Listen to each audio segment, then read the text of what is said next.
Anytime's great for football, but I know when it feels just right. I'm gonna kick back, relax.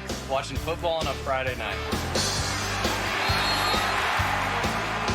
It's Friday! And we're gonna be hard to save. You wrong! It's Friday! Coast to coast. The CFL is Canada's game. We're all kicked up to booty! And we ready for a fight. Kick back, relax. Watching Friday night football. The boys are all back. Playing CFL football. The game is up for grabs. It's Friday night football tonight.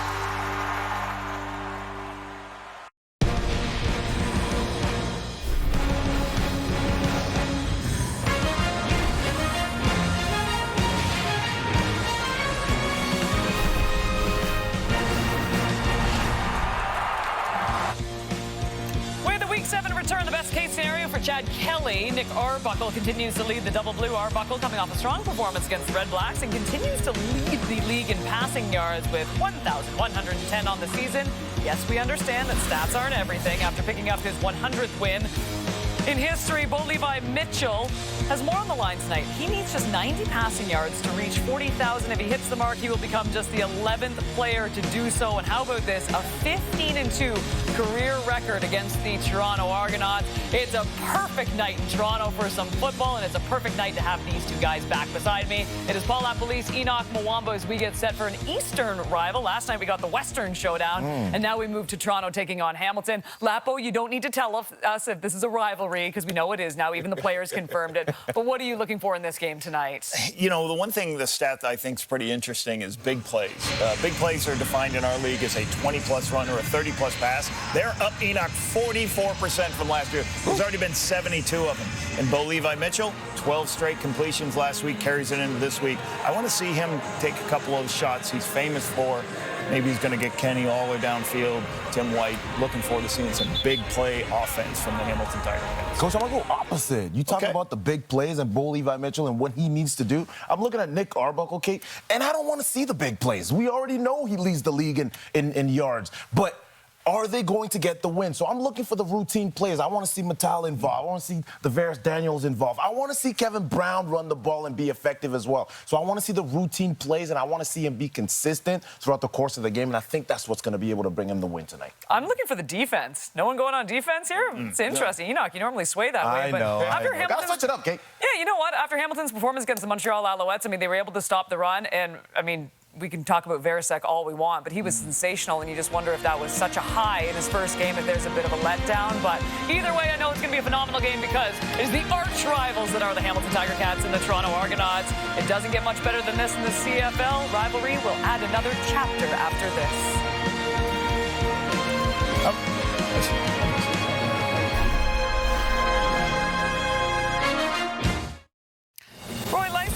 New Westminster, BC. This is your chance to win big thanks to Save on Foods' $1 million touchdown win. If the kickoff is returned for a touchdown, you could win groceries for a year. If 2 kickoffs are returned for touchdowns, you could also win $1 million. Good luck, Roy. Let's get you to BMO Field and join Marshall Ferguson and Dwayne Ford.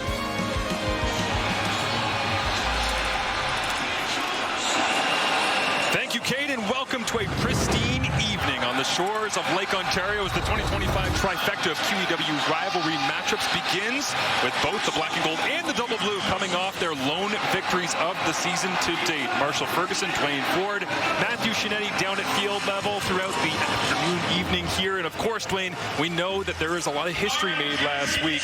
A young Derek Sluka might have been involved. Yeah, a couple of huge plays for him. Returns of over 100 yards, 4 touchdowns. So defense supplying a little bit of offense in the form of this outstanding first-year starter for the Toronto Argonauts. And speaking of first-year starters, the Hamilton Tiger Cats got a big splash from one of their own. You heard in the pregame some talk about Devin Verisek and his outstanding starting debut, 8 tackles and a pick 6 for him in that ballgame. Scott Milanovich, as we were on our Zoom chat with him this week, actually drove past a big billboard with Bo Levi Mitchell's face on it, the face of the franchise. He said, well, that's all you need to know, guys. He's the one that's going to lead us moving forward. And Ryan Dinwiddie on on the other side, of course. To the offensive line, working hard, playing hard, just not clicking as of yet. A lot of mental errors, but he did say it is all fixable as the cannon fires, and we are ready to go with Friday night football here. The first of 3 regular season matchups between these two clubs. The next one will be on Labor Day, and then they don't play again until October the 4th. But trying to maintain the momentum they gained with victories over Montreal and Ottawa. Second place in the East on the line as Mark Leggio boots this one away. They returned across the 30-yard line out to the 40. And right there, stacked up, is Kevin Brown, who will be the starting running back tonight for the offense led by this man, Nick Arbuckle. Yeah, Nick Arbuckle played his 100th career Canadian Football League game last week. First win of the season for the Grey Cup MVP. Former backup in Calgary to Bo Levi Mitchell. That's how he began his career. But Toronto Argonauts obviously very happy to have Nick Arbuckle's veteran presence in the continued absence of Chad Kelly. How long ago does that feel like, with Bo Levi Mitchell shoving Nick Arbuckle around, celebrating a Stampeders victory? Here they are in the QEW rivalry. 1st and 10 from the Toronto 42, and Arbuckle looks to throw immediately. Not surprising, these two teams throw it more than anybody in the CFL, and Arbuckle will take a seat right there. He's surrounded by the rest of this double blue starting offense. And along the offensive line, he's got his secret weapon, Ryan Hunter, at right tackle. The big fella got himself a touchdown last week. We'll talk a little bit more about that as the game unfolds. And in the backfield, Kevin Brown gets his start at running back. Deontay McMahon is out of the lineup. Brown, the former Edmonton Elk, looks to get this Argos run game going. 5th game for the Argonauts this season. They haven't had a bye week yet, as Hamilton has, but already the 3rd different running back combination being used due to injuries as Arbuckle looks down the field. This one hangs up a little bit, but it is hauled in. Deshaun Amos, the former Argonaut, will make the play, but Kevin Mittal, man, he's been targeted 21 times now on the season and has 20 catches. Yeah, fun chatting with Ryan Dinwiddie this week, talking about the youngster Kevin Mittal. Second-year player, first-round pick for the Toronto Argonauts last season, filling a much bigger role in this offense this season. As Ryan Dinwiddie suggests, he's still got to work on that route running, but you look at how productive he's been in the early going, and you just feel like the sky's the limit for this young man. And a confident throw as well to the wide side that time, with some pace on it for Nick Arbuckle, as he leads the CFL in completions of 30-plus yards down the field. This time he'll go behind the line of scrimmage. Jean Brissett catches it, trying to play the numbers game and get outside, cuts back on Deshaun Amos, and Jonathan Moxey finally runs him out of bounds, but Jean Brissett with a touchdown here in the Argonauts' last home game against Saskatchewan. Off to a quick start with another first down for the Argonauts. Yeah, the Argos get an extra big body in the game along that offensive line, looking to block things up. So that little bubble screen to Dejan Brissett, who does a nice job after the catch. I mean, this is the whole idea of it. If you've got some playmakers in that receiving core, get the ball to them on high percentage passes and leave it up to them to make people miss. Brissett in his 4th year at the University of Virginia, former 2nd overall selection, as they'll go inside this time. Mittal catches to the out. Stavros Katsantonis giving chase and finally brings down Kevin Mittal, who stacks him up all the way inside the 5-yard line. Looks like they'll spot it around the 3, but number 10 getting into it active early. Yeah, you get a little bit of a sense of all the tools in his tool belt. We've seen Mittal catching the ball. They like to get him involved in the run game. About 15 pounds lighter this year than he was a year ago, but the fact is, still built like a running back. He's built to take some of those carries, and love seeing the receiver run game, force the defense to defend the entire field, every gap, sideline to sideline in the ground game. Nick Arbuckle hands it off inside. Kevin Brown gets the touch again with Deontay McMahon out of the lineup. Mayan Williams out as well. And that means Brown, who was cut at the end of training camp, back in the lineup here after a couple of games. It was 1,000-yard back in 2023 with Edmonton, but he just wants to reach the end zone right now for the first time back in Toronto. It'll be interesting to see which way the Argos go here as Mittal checks in. So the Argos going back to their base offense. They had gone with that heavy look on first down from in close. So John Boss back to the sideline, extra offensive lineman. And Arbuckle, 9 of 9 in the score zone, 4 touchdowns, 0 interceptions here early in the 2025 CFL season. Week number 5 underway with the opening drive of the ball game, driving to the end zone. Touchdown Toronto. Kevin Brown. They said see ya after training camp. He says hello to the fans in the end zone with a Week 5 opening drive touchdown. Yeah, and again, mixing it up a little bit. There's so often that tendency to try and pound it between the tackles when you get in these goal line situations. But here, the Argos get on the move, let Kevin Brown attack the perimeter. He finds a soft spot, first open gap, turn it north-south. And the Argos open the scoring here. Less than 4 minutes in. It was a long opening drive touchdown in their last game at home against Saskatchewan as well. They do it once again. It was a wire-to-wire Argonauts win after trailing by 14 points in each of their first 3 games. They dominated last week, and it carries over here to get things going on Friday Night Football. 6 plays, 68 yards in a little over 3 minutes. Efficient and coming off of a hot start to the season with 17 catches over his last 3 games, including his first touchdown in 2025. Kevin Mattel played a pretty decent role in that one, but they were spreading it all over the place, and Kevin Brown finishes it off. Yeah, nice variety in terms of their offense, mixing it up a little bit. You saw that shovel pass to Mattel, just an extension of the ground game. And certainly Kevin Brown doing his part with the rock as well. Isaiah Wooden back to return alongside Jonathan Moxey. As those two will receive the kick from Liam Hiralahu, and Hamilton gets their first touch on the ballgame after Toronto won the coin toss, took the football and scored. What can the Tiger Cats do? That's a pretty decent return. And up to the 38-yard line. Tackle brought down by Ryder Vargas. Bo Levi Mitchell, after joining the Century Club, fastest to ever do it, joins the action. Yeah, we mentioned Nick Arbuckle playing his 100th game last week. Bo Levi Mitchell collecting his 100th career victory as a starting quarterback in the Canadian Football League. And something of a milestone game for the Heat and the Tiger Cats, just in terms of the way they executed their offense last week. Highly efficient. Begin on the ground here is the Tiger Cats starting offense. Get some bodies back up in the front, and the starters look like this across the board. Yeah, and we'll keep an eye tonight on the tackles, Quinton Barrow, Brendan Bordner, as they'll face Andrew Chatfield Jr. comes in leading the Canadian Football League in sacks. Mentioned Greg Bell back in the lineup at running back. He missed last week. I expect we'll still see some Johnny Augustine helping take the load off of Bell. But if the first play is any indication, the Ticats, like the Argos, are looking to establish that ground game early. 2nd and 8. Flag comes up on the snap. Over the middle, looks for Shamar Bridges. It's incomplete. As Derek Sluka flew downhill and laid the wood as well on Bridges, but looks like the flag will go against the Tiger Cats. Yeah, and that was one that just looked like it got away from Bo Levi Mitchell. Offside, Hamilton, number 17. Penalty is declined. 3rd down.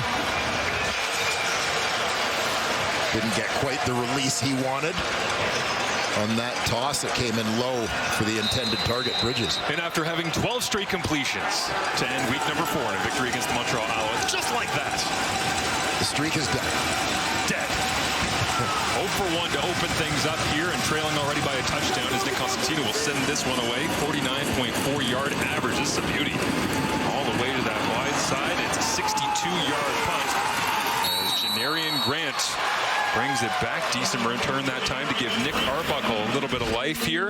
Last week had his first win as a starter in 2025 in what was his 100th CFL game. And Arbuckle trying to carry that momentum over here to Friday Night Football.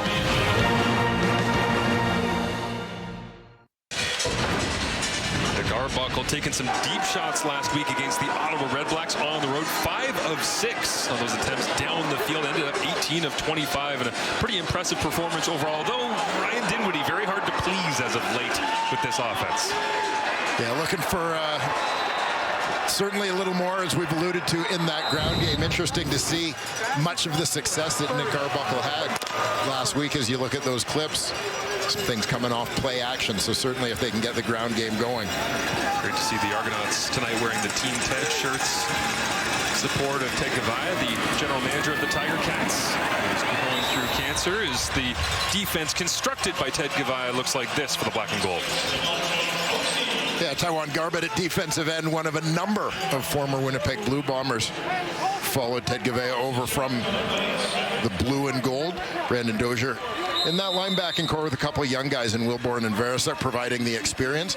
We'll keep an eye on former Argonaut Jamal Peters. Expect to see him matched up a little bit tonight against a former teammate, DeMonte Coxey.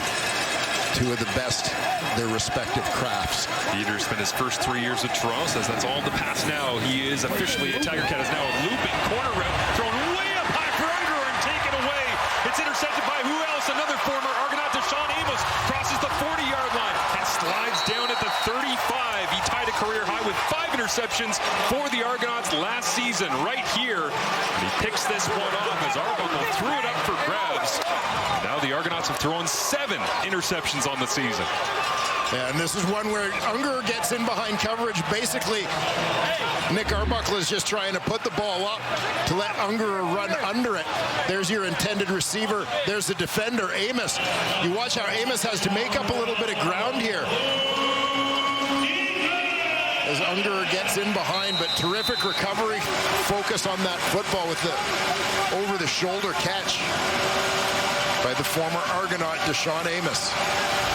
Wouldn't be a QEW rivalry without a former Argonaut intercepting a pass in front of a former Tiger Cat receiver. So fantastic starting field position here. The 35-yard line for Bo Levi Mitchell after going 0 of 1 on the opening drive. Goes for a kill shot right away. Kenny Lawler up in the air, juggled, caught it. Touchdown!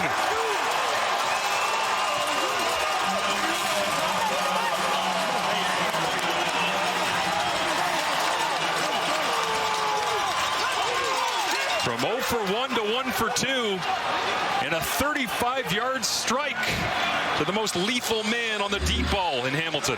Well, we've talked for years about that sudden change, go into attack mode after the turnover, and it's Kenny Lawler going vertical, and this is what he does as well as anybody in the Canadian Football League, going up and getting that football on the contested catch. Look at the eyes of Tyler Turnowski. Couldn't believe Lawler hauled it in. Well, start believing. He's been doing it for a while in the Canadian Football League. Coming into this game, Lawler had more targets of 20 or more yards down the field than all of the other Hamilton receivers combined. This is why he tracks it like nobody else. The body control, the aerobatics, and the great hands to haul it in. Tie ball game.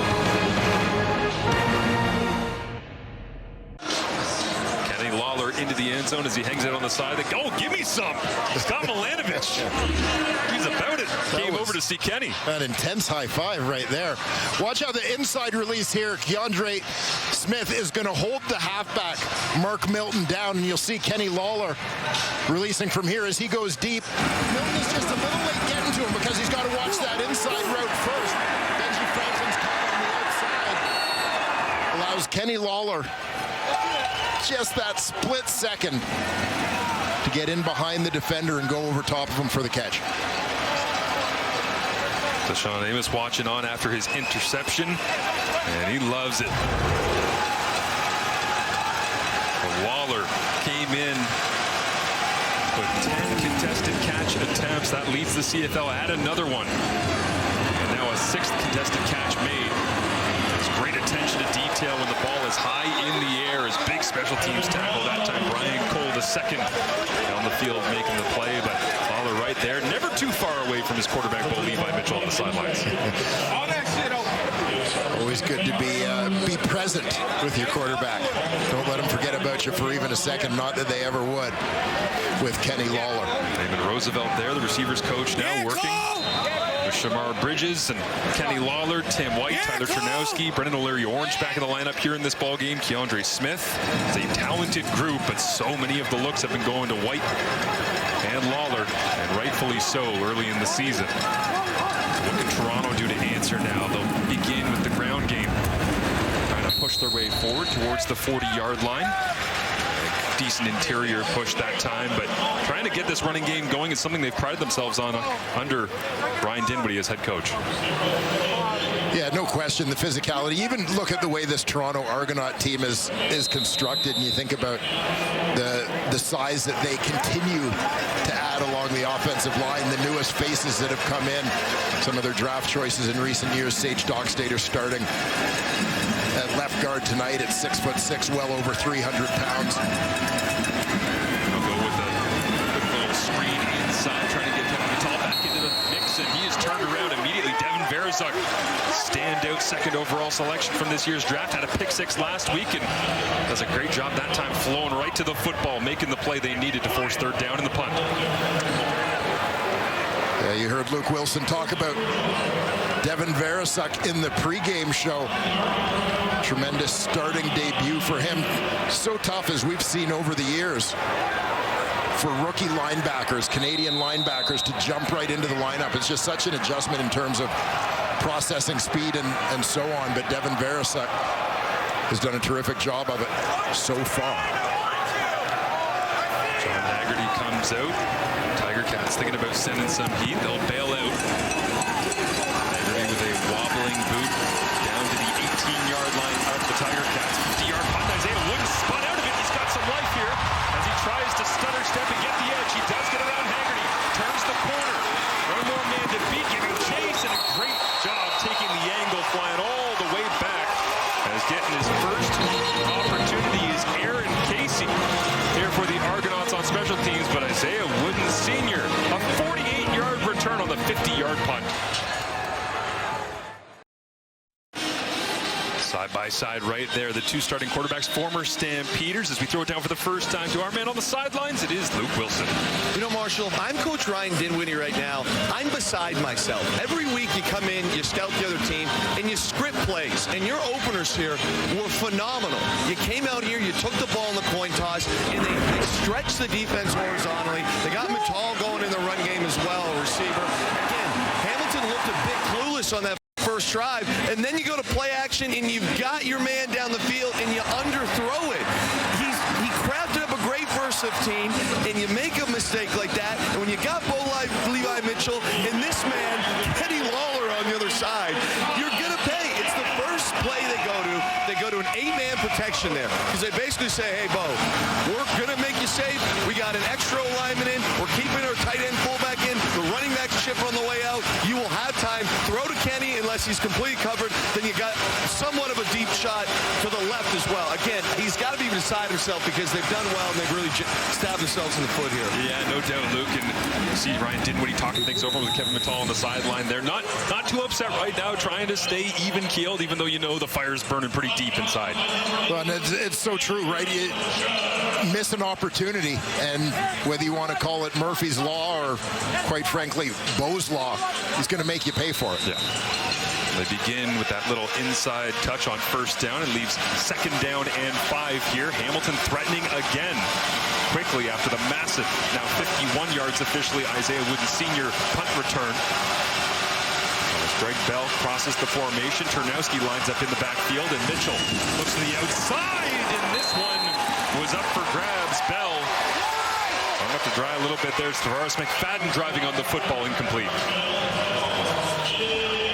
McFadden, the veteran, out at that field corner spot. Watch Tyler Ternowski stand in the backfield to pick up the blitz, allowing Greg Bell the free release. But McFadden just waiting on that one. Well, Bo doesn't throw a lot of wobbly spirals like that, and you got to think that that's about 9/10 the way through the release going, don't really love this one for my guy Greg Bell. Mark Leggio comes out.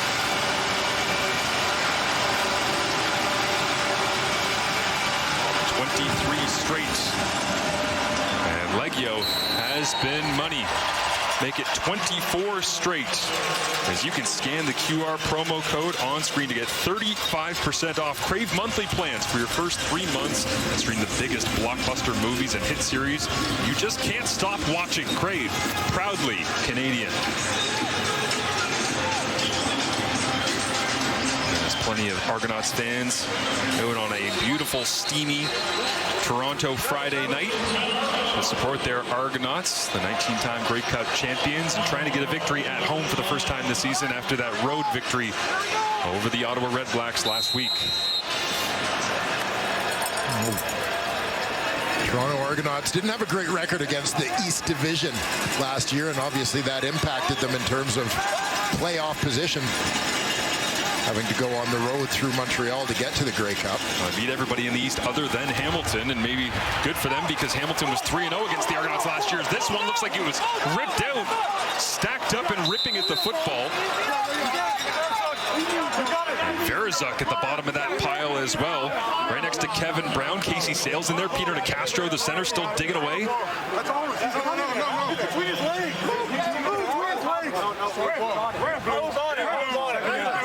Verzuk is saying, I was on the football, but it ends up in between the legs of Kevin Brown, so looks like Tywin Garbett might have been the one that ripped it out, Dwayne. Yeah, coming down off that edge, we'll get a look.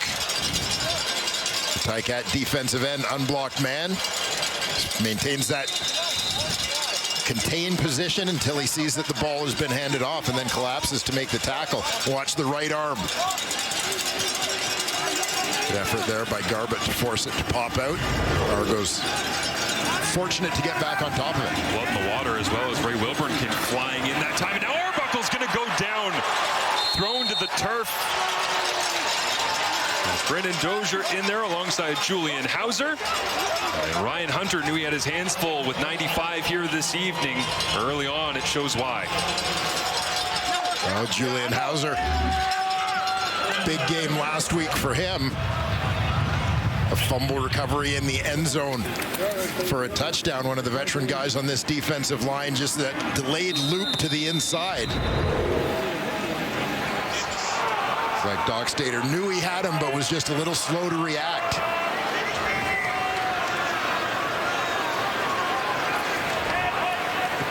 Haggerty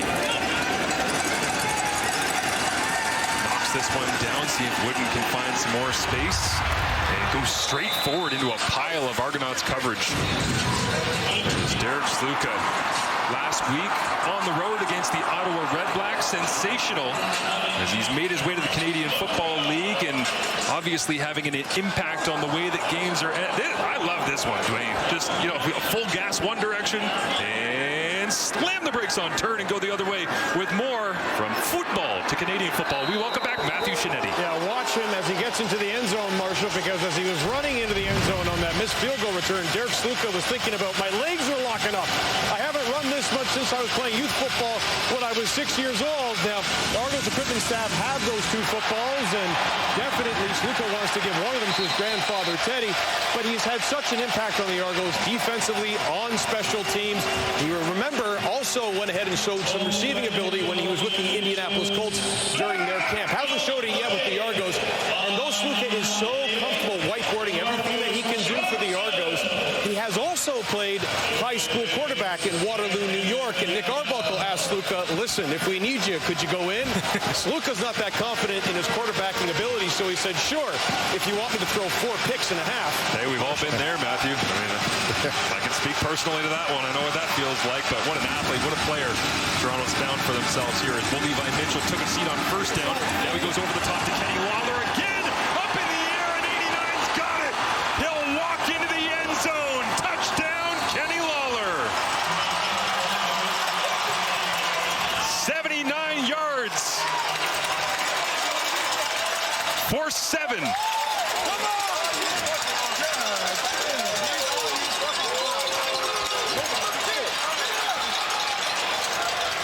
Well, absolutely amazing to watch this play happen in real time as the ball is up in the air and the defender, Tavares McFadden, is closing on Kenny Lawler. As the ball is in the air, you'll see it on the left side of your screen, but you can see just how relaxed and focused on the football Lawler remains, watching that one in and able to maintain his balance after the catch to take this one to the house, his second of this first quarter. Levi Mitchell, 114 yards passing already. For those of you keeping track at home, he has 2 pass completions. That's all he needs. very efficient. They're both to Kenny Lawler, and they're both touchdowns as Mark Leggio kicks this one up and through. And after the Leggio field goal and a pair of Lawler majors, 17-7, and we haven't exited the first quarter. There's Kenny Lawler lined up on the outside, playing to the field. This time, he and Tim White given all kinds of room to work. It's two receivers to the field side. We often talk about these guys as primarily the boundary side receivers where they're a little closer to the quarterback, wanting to give them room to get open.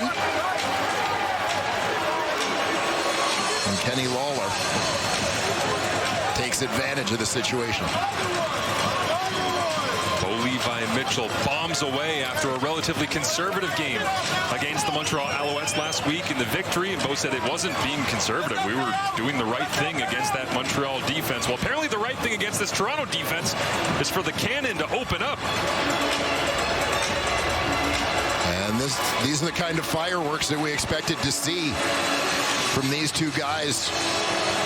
Looking at the season that Bo Levi Mitchell had last year with the Hamilton Tiger Cats, the East Division's most outstanding player, and you add one of the CFL's most prolific deep threats in Kenny Lawler, and the chemistry has been somewhat instant. Tiger Cats have 2 first downs, 17 points. A little bit reminiscent of Labor Day against these same Argonauts last year in the first quarter when Bo had a pair of touchdowns. Those were both to Tim White. The problem is you got Tim White and you add Kenny Lawler, and Bo Levi Mitchell's the one calling the shots as he gets himself up and across 40,000 passing yards in his career with that magnificent completion to Lawler for the major. Yeah, quick start to this ball game. Still a ways to go to catch AC. But what a fantastic run it's been for Bo Levi Mitchell. Did Bo go over and, did you like that one on film? We need a full segment on Luke's desk down there. I love that thing, man. Nothing like it. It's nice to see Bo Levi Mitchell come over and check it out. Nick Arbuckle with all the momentum taken away from this Argonauts offense. They got to start producing. Luke talked about it earlier on. Scripting those plays in the opening. Can you find some answers? Luke, what did Bo have to say to you down there? He said to me, "That's a little more exciting, huh, big dog?" I said, "Absolutely." Wait, Bo's on Twitter? No question. Product of Katy High School. You know I'm a Rice University guy. Okay, my roommate in college went to Katy, played ball with them in high school. Unbelievable. Yeah, Bo likes a little bit of excitement. He has for a long time in the CFL. His quick strike this time, David Unger III ripping across the 50, and Stavros Katsantonis playing savior once again for the Tiger Cats defense, but a second down conversion goes to Unger. He's been doing that a bunch this season. As the Pullman, Washington native making plays. Yeah, just a nice quick hitter here. Unger from the right side of the formation, quick slant. Timing play as Arbuckle's got to get the ball out there quickly, puts it on the money, allowing his guy to take it in stride and pick up those yards after the catch. Unger has been solid for them this year. Got a handful of contested catches, a lot of second down conversions as well. Is now driving the legs through contact. And a first down on first down with the running game. That'll make Ryan Dinwiddie more happy at the end of a very entertaining first quarter of action. Bombs away over the top after a great start for the Argonauts. Bo Levi Mitchell in control early on.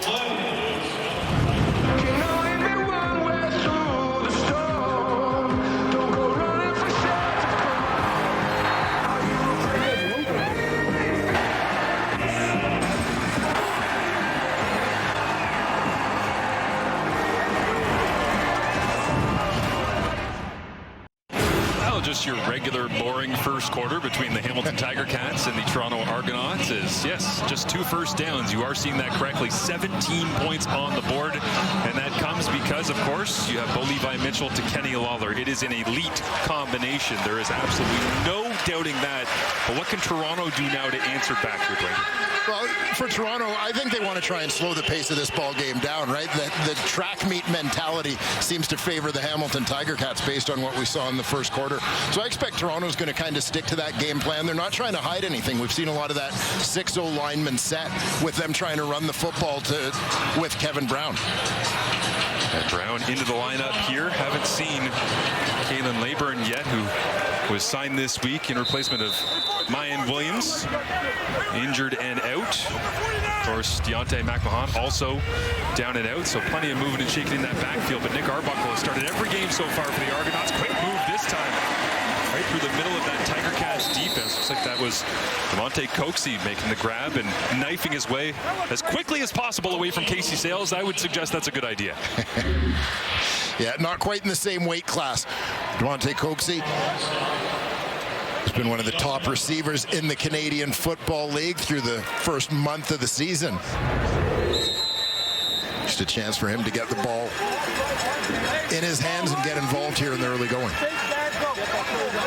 Sales making so many plays early on in the season, was one of the truly rock-solid defenders for the Tiger Cats in that interior last year. A lot of change around him. He is back as now Arbuckle hands it off, going around the corner, and not fooled at all. Student of the game, Devin Veresuk, gets a tackle for loss. Well, Devin Veresuk in his second start at middle linebacker, the former University of Windsor Lancer, making his presence felt. Lined up to the right side of your screen. Just up at the line of scrimmage. Good discipline just to maintain that outside leverage as he comes off the edge. Kevin Brown trying to get to the outside.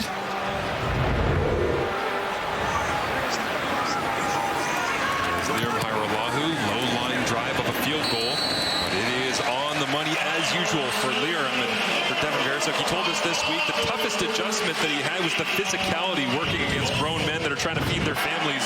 Well, this helps in your first start to get the little tip right into your hands and then runs it back to the end zone. What a moment for him in his rookie season. Yeah, great start. High hopes, obviously, for this young man when the Tiger Cats drafted him second overall in this year's draft. Nice to see the 2025 draft class making a bit of a splash. We saw the first overall pick, Damien Alford, with his first career touchdown last night in the inaugural Stampede Bowl. Also known as the Cowtown Beatdown. That was something last night from Calgary. Fueled up by that Stampede Bowl trophy waiting on the sidelines as Bo Levi Mitchell, the former Stampeder, hands it off. Minimal gain on this play, but it was interesting too talking to Veresuk about the idea of you talk about Bo being in Calgary and the longevity of his career. Hey, you're basically the quarterback of the defense now. Is it weird that your actual quarterback on the other side of the ball is Bo Levi Mitchell? He said, yeah.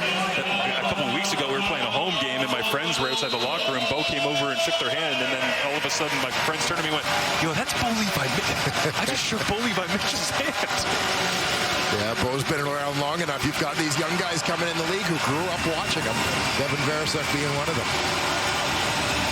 Both making plays here early on is why not go right back to Kenny Lawler. Second down conversion. A nice design that time with Tyler Turnowski doing the dirty work out in front. Brandon Revenberg flying out as well from his left guard spot to get a block.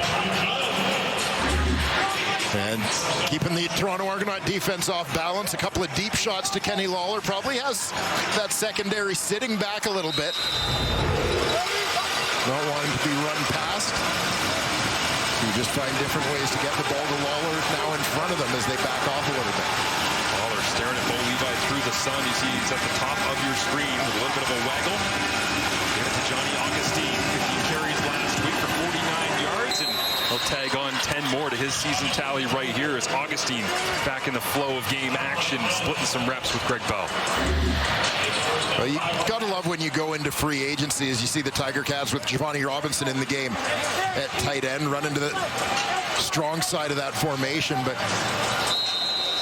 you know, you make your plans in the offseason. You target certain guys in free agency with roles in mind for them. Obviously, Johnny Augustine, a guy who can give you some snaps on offense as well as contributing on special teams, but filling in at that running back spot and being productive and paying dividends early on here in the Tiger Cats season. We'll go back to Bell as the Tiger Cats running game starting to get going, but that 49-yard effort last week by Johnny Augustine is the single game high for any back for the Hamilton Tiger Cats because it has been so pass focused with Bo Levi Mitchell at the controls. But they don't have to get a lot out of the running game. They have to get enough to try and intersperse it and give both play action opportunities. Yeah, this is it. Trying to set up the play action game and in general, keep defenses honest. Telling us this week he studies a lot of NFL play action film because he loves to use the tight end. See if they go to that a little bit later on. Right now it's a little slip screen. Greg Bell.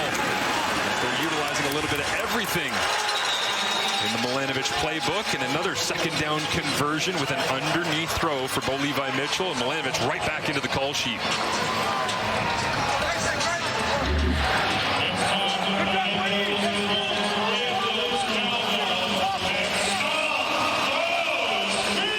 Getting those 4 receivers out to the field in front of Greg Bell, setting up the wall.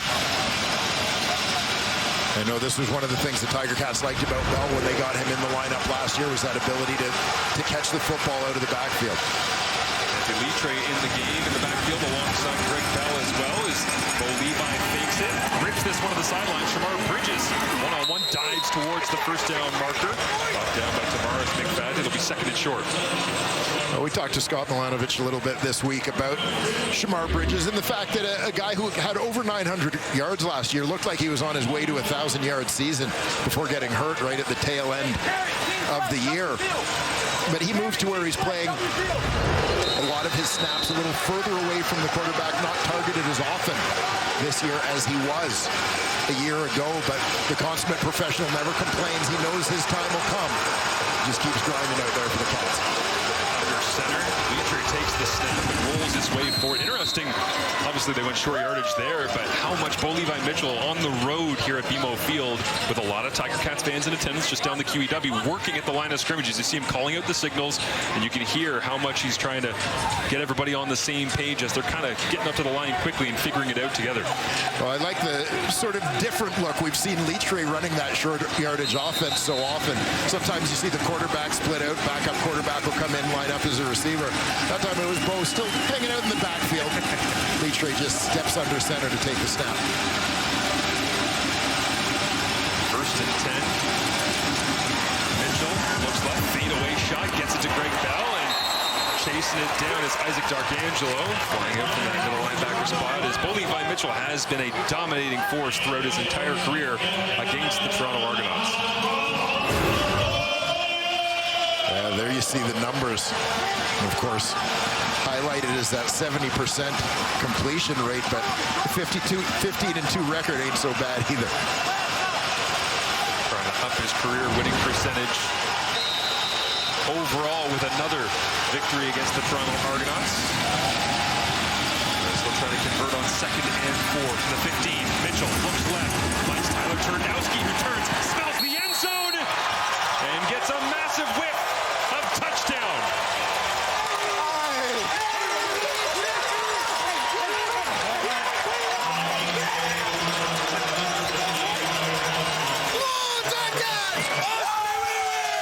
Great to see Tyler Turnowski get this opportunity in the starting lineup and make the most of it.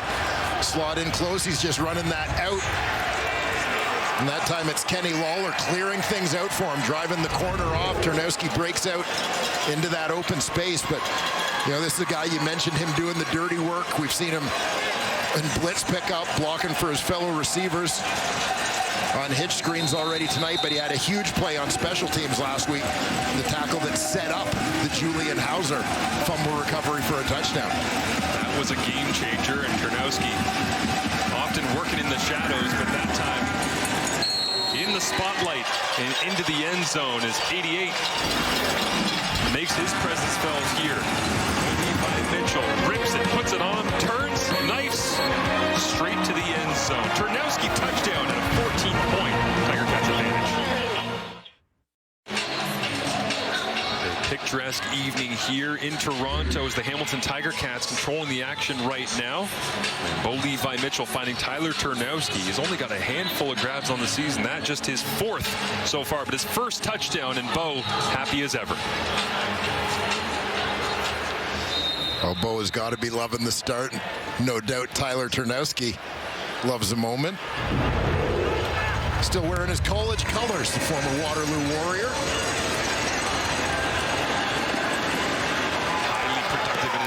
Waterloo, and a certain Toronto offensive lineman who was highly productive last week in ways that we don't usually see. The secret weapon for the Argonauts, Ryan Hunter. More on him when we return to BMO Field. Welcome back to Friday Night Football. It's an iconic celebration. Amon-Ra St. Brand of the Detroit Lions. See you there. Oh, get the picture. Perfect. Exactly how he planned it out. Well, Ryan Hunter into the end zone. Massive accomplishment for the big man. Oh, he went for it. Oh! Yeah, slightly different weight distribution. It didn't look exactly the same, but not bad for a 315-pounder. He also said he didn't practice it because he thought it'd be bad juju if he was going to, attempt to do that in practice as if he was going to score, because the play was for anywhere. But it ended up in the end zone as Nick Arbuckle, protected by Ryan Hunter, gets it outside to John Brissett, popped by Jamal Peters, the former Argonaut, along the sideline there. But what went wrong here for Ryan Hunter, Wayne? What do you reckon? Well, his legs aren't quite straight up, I think, when you look at that. The neck, maybe having a little trouble there as well. Other than that, though, other than the neck, everything and the legs, from the neck to the torso was fine. Yeah. Okay. And solid effort by the big fella, nonetheless. Gotta love the creativity.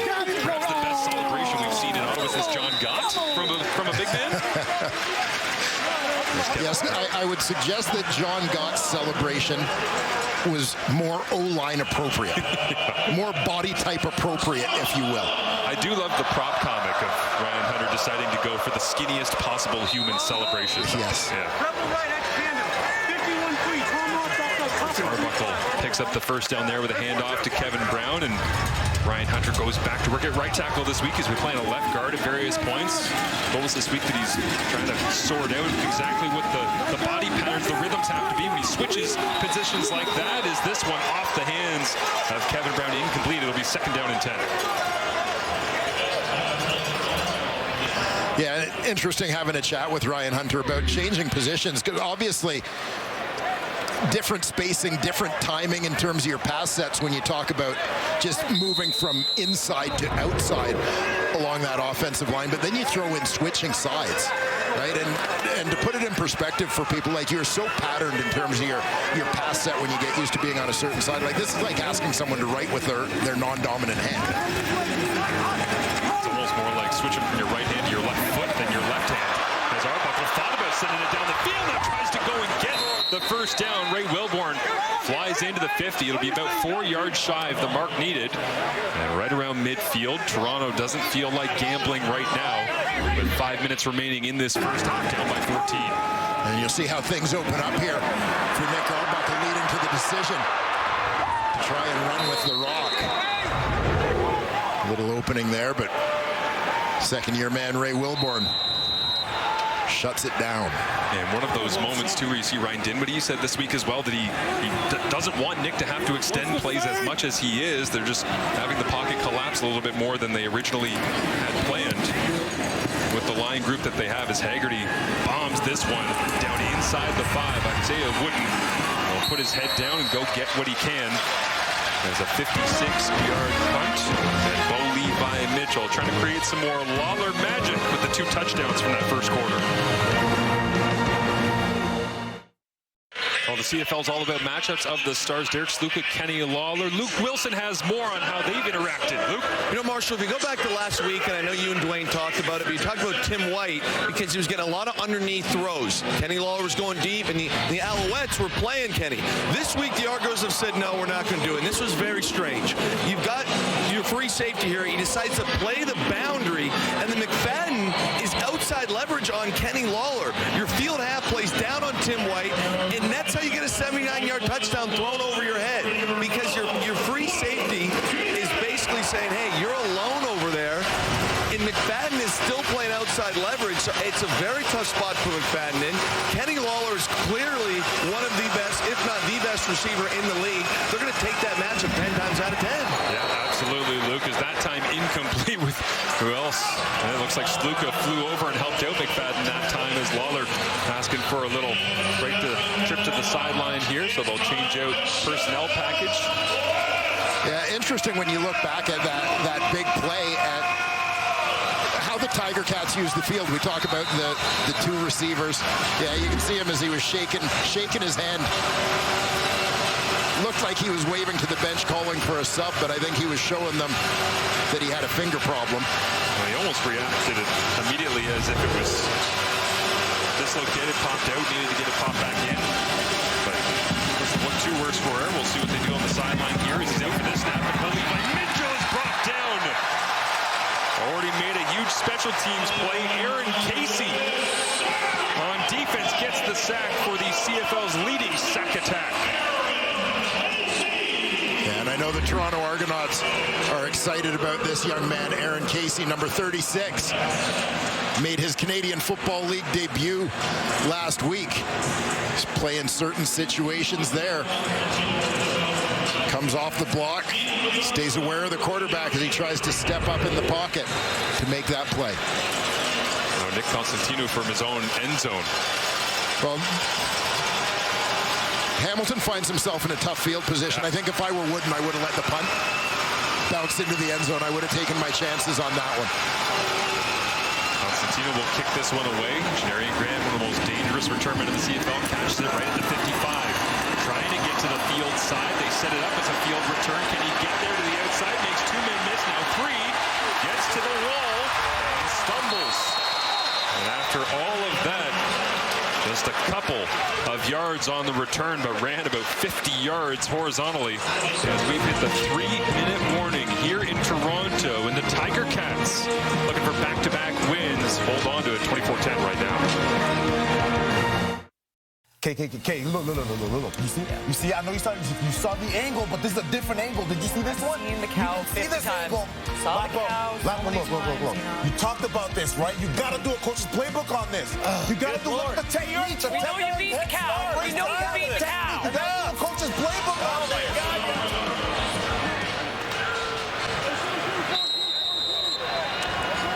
We can't let Enoch have a tablet. Hey, only bad things are going to happen.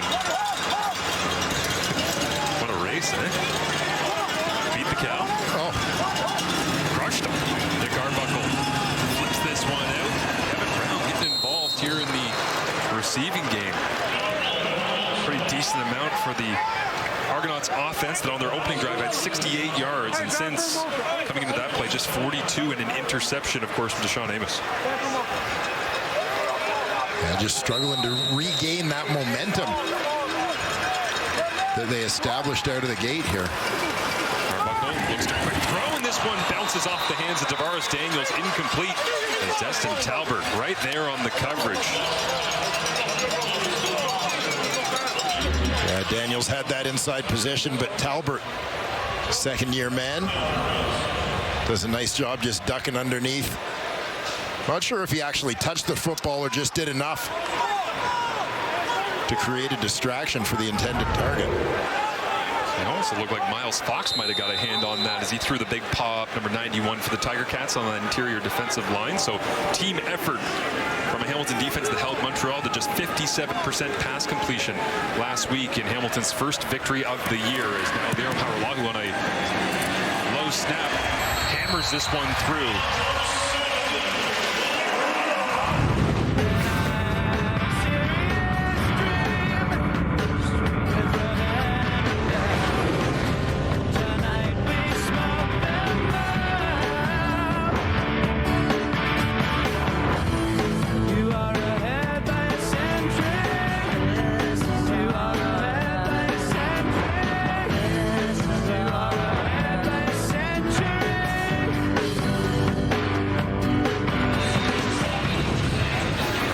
Tragically hit for spicing that one up for us. Ground control to Major Bo. Lift off. Crossing the century mark. Both of them in unique ways. Back in week number 4. Here in week number 5, Bo Levi Mitchell continues to roll along. Now over 40,000 passing yards in his career. But what a week that was for both of them, going over 100 in different ways. Yeah, I mean, those two guys had their very glamorous numerous hundreds. We mentioned Nick Arbuckle played his 100th game last week. Julian Hauser played his 100th career game last week. So it was all about hitting the triple digits. Sometimes it's great, but numbers are actually round. Yes. Have those little poetic meanings in behind them. No better voice, no better poet than Gord Downey to bring that one to life. His short yardage in for the Hamilton Tiger Cats here. Andy Vitre leans to the right. Benji Franklin crafts him up as Bo Levi Mitchell, the fastest ever in Canadian Football League history, to 100 victories. And he's hanging on for a couple of weeks there. You're starting to wonder what's going on here. It's not like he's going to get benched or anything, but beating Ron Lancaster by 6 games. Yeah, just a great start, obviously. You think about the way Bo's career started in the heyday of the Calgary Stampeders. Some pretty terrific football teams, as he says. Great defenses, great people around him, etc. Also hit 50 career 300-plus passing yards games last week. In that 100th victory, as he gets this one underneath to Keandre Smith. And at this point, Bo well on his way to another 300-yard passing game, as he's already up over 170 here in the first half. Yeah, Kenny Lawler accounting for much of that, but Keandre Smith chipping in with a couple of catches on this drive. He, like Shamar Bridges, still trying to find that new balance with the arrival of Kenny Lawler, drawing so much of the attention. See if they go back to Smith here on the second down. As this one is complete to the touchdown maker. Tyler Ternowski leans his way forward. Scrappy effort once again from Ternowski for the first down. Tyler Ternowski, a guy perhaps known to fans of U Sports football as Trey Ford's favorite target. A rather prolific duo during their time together at Waterloo. Ternowski really getting a larger opportunity here on offense for the Ticats here in his 5th CFL season. It feels like a transition year for him, doesn't it? No longer is he the guy to be throwing for a couple of snaps a game. He's getting real chances in real time. As Greg Bell tries to dance away, great open field tackle right there by who else? Cam Judge. Expect him to make those over and over again. Yeah, Cam Judge, big acquisition for the Toronto Argonauts. Acquired or reacquired from Calgary in exchange for Lauren Arimawade, an off-season deal. Judge had been dealt by Toronto to Calgary in exchange for Royce Metier a few years back. Metier now out there in Edmonton as well, so getting a double dose of Alberta in the Canadian Football League. Is Judge back here in the 6th. Flags come up. And Ryan Dinwiddie, frustrated, walking off the sideline. Taking a look at his team as the halftime show coming up. Time count violation. Hamilton, number 19. Penalty is a loss to down. 3rd down. Justin McInnes on the call there, but it will be Kate and the crew back in studio, breaking it down for you. Looking around as Enoch. Stay tight. Get out there. I do have a question after watching Enoch race the world's fastest cow last night. Is this the original world's fastest cow, or is this a new world's fastest cow? Because I felt that this was not the same cow that I've seen run in the past. This cow did not seem as fast, taking nothing away from Enoch's victory. We need real world journalism. That's what we need right now. We need people to dig in Calgary and get the answers that the people deserve. Yeah. Constantino flips the football backwards. Ozzie drops it. Engineering Grant. Nice little jump cut. That's an extra couple of yards after a 40-yard punt. With 18 seconds left. And the time count there going against the Hamilton Tiger Cats, losing the down, having to send it away, but Nick Arbuckle deep in his own end here, nearing the 100-yard mark. But that interception looms large to Deshaun Amos because it went the other way to Kenny Lawler on a touchdown the very next play. And in bigger news, I have received a message from Paul LaPolice in studio, who emphatically states, not the same cow. We already have reporting? We have reporting. Lapo again raining on Enoch's parade after keeping him from playing as a rookie back in 2011 as the #1 overall pick in the CFL draft. Aloof, I believe, is the term that Luke used. Yes. Arbuckle brings it out. Damaris Daniels, jump cut, dances away, flag comes up. And Moxie believes that he got held. Damaris Daniels picked up by Tyler Turnowski on the Hamilton sideline.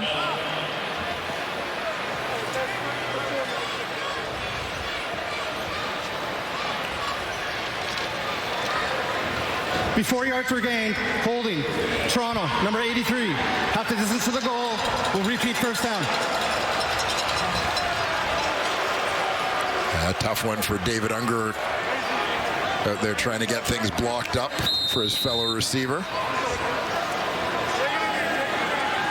Unger used to very much have the Turnowski role in his time in Hamilton, playing at that wide side wide receiver, getting a lot of the blocking on screen plays as well. So Arbuckle in the Argonauts offense will just sit on it for the remainder of the half. Dinwiddie takes a look up at the board, gets a view at a couple of stats, and makes his way towards the locker room,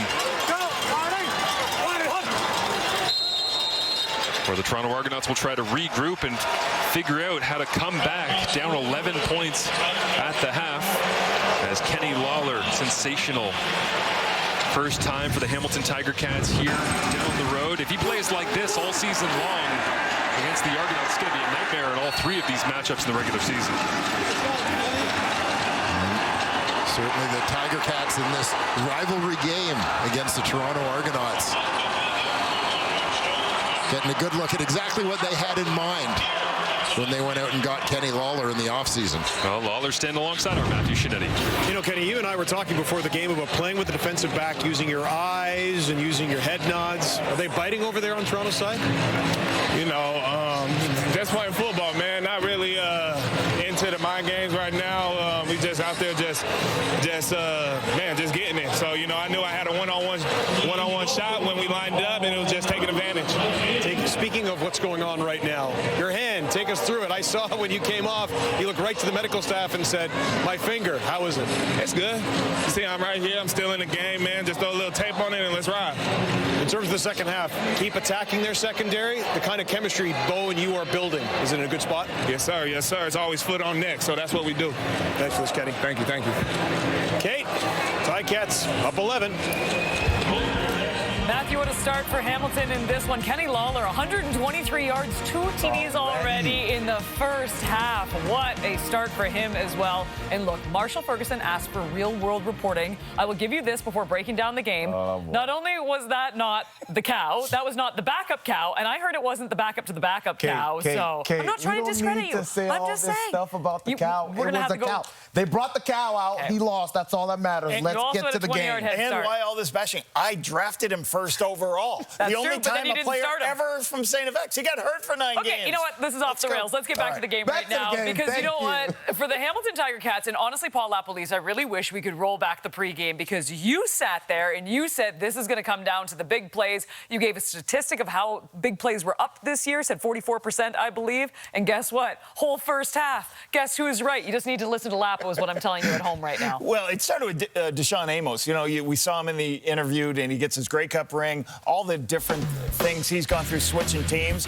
Underthrown ball, high hands, goes up and takes it away. Gets a huge return here. And again, he flips the field, and you always want to do this. After you score, can you make a play? Very next play, I love this about Bo Levi Mitchell. He forces teams to make sure that they get deep. Any DBs who don't back up, he's going to make them pay. And watch this play. This is a great effort play by Isaiah Wooden Sr. 51-yard effort play on the return. First-year guy from Southern Utah. Versus quarters coverage, one-on-one on the outside. Throw it up. Kenny Lawler makes the catch. And again, keeps his balance to make this a 79-yarder. He's got 123 yards on 3 plays. And the difference is why big plays are so important in our league with only 3 downs. Either you're 5 times more likely to score a touchdown when you have an explosive play. Either the play itself, as we saw twice, or you just put yourself in a position where you're close to touchdown area, Kate. So just an amazing first half. And you know what was cool, too? The thing we touched on in pregame was, of course, Devin Verisak and the incredible game he had a week ago, his first start in the CFL. And I was thinking to myself, too, that's a lot of pressure, a lot of media attention, too. Now everyone knows. You got your family in attendance. My goodness, he's been phenomenal in the first half as well. He's leading the entire game with 6 tackles. And Enoch, he hasn't missed a step. Yeah, okay, you know, it's good to have a big game, but let me see how you're going to do the following game. And he's playing tremendously well so far.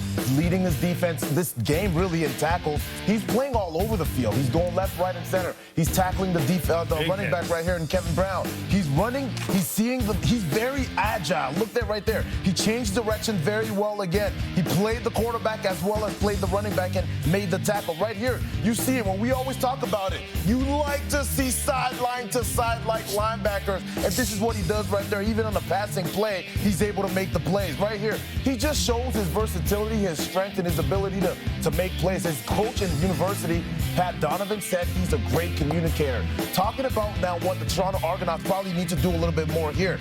Brian Dinwood, he does this quite a bit sometimes. He hands the ball off to Kevin Matau, and he got blocked. He's got 2 blockers in front of him, changes direction, has great vision. I like this young man right here, and I think he needs to get involved a little bit more in this offense for them to get things going. Yes, you got the Monte Coxie. Yes, you got the Varys Daniels, and you got other guys that can make the big plays. But you don't want to go big play for big play against Bo Levi Mitchell and Kenny Lawler in this game if you want to fight these guys. By the way, you went from Verisak right into Mitel with seamlessly. Loved it. I mean, did you fly in from Calgary this morning? Hey, two good young players, man. Great young player. But you have been talking about Mitel for so long at this point. I remember when we saw him in Montreal and I just looked at the size of him and his and I'm like, oh my goodness, but he can run and cut. He's deceptively fast. He's strong. Again, I think that I would use him more. He's going to continue to get a bigger role on this team, but he's doing a great job. You guys are geniuses. I work with a couple of geniuses. Could he beat a cow?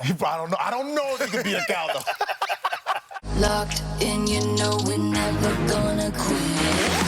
Keep up the shot, it's all we've got. Stay in the game, pushing forward. It's not over till it's over. Just one more shot, give it all you got. Keep in the game, pushing forward. It's not over till it's over.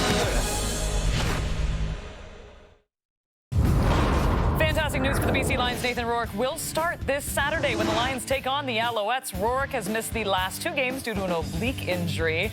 With the Lions losing both those games, the former most outstanding Canadian has thrown for 573 yards, 4 touchdowns, while also adding 112 yards on the ground in 2 starts so far this season.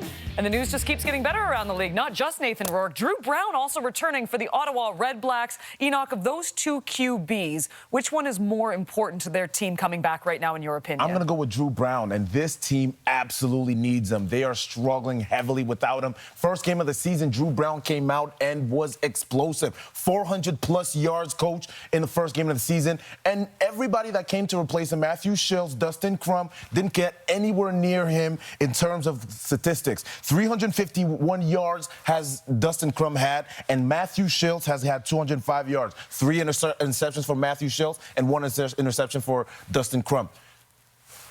Drew Brown has not thrown an interception, kept making production on the offensive side of the ball. That team needs him to score the ball. Yeah, it's interesting. Nathan Rourke, same thing. His first game, just like Drew Brown, was amazing. Had really good stats, bunch of touchdowns. This season, 62% completion, 4 TDs, only 1 interception. What the BC Lions needs is rhythm. They did not have rhythm since he's stepped out of the lineup, so I think they need rhythm. They're facing Montreal. That's going to show a bunch of different pictures to the quarterback. He's got to be able to get the ball out of his hands quickly and put them in position to win the game. I think it's a 50-50 split. I think both teams need them. And you know what? This game should be great. It is BC taking on the Montreal Alouettes in Montreal. You can see it Saturday, 7 Eastern, 4 Pacific. And we promise this is the last time you will ever see this. We are contractually obligated to show it one more time. Faster than Milk. 20-yard No, you are not faster than Milk. Siegel, don't win early. I'm really going to train for this. Milk, did you hear that? I'm really going to train for it.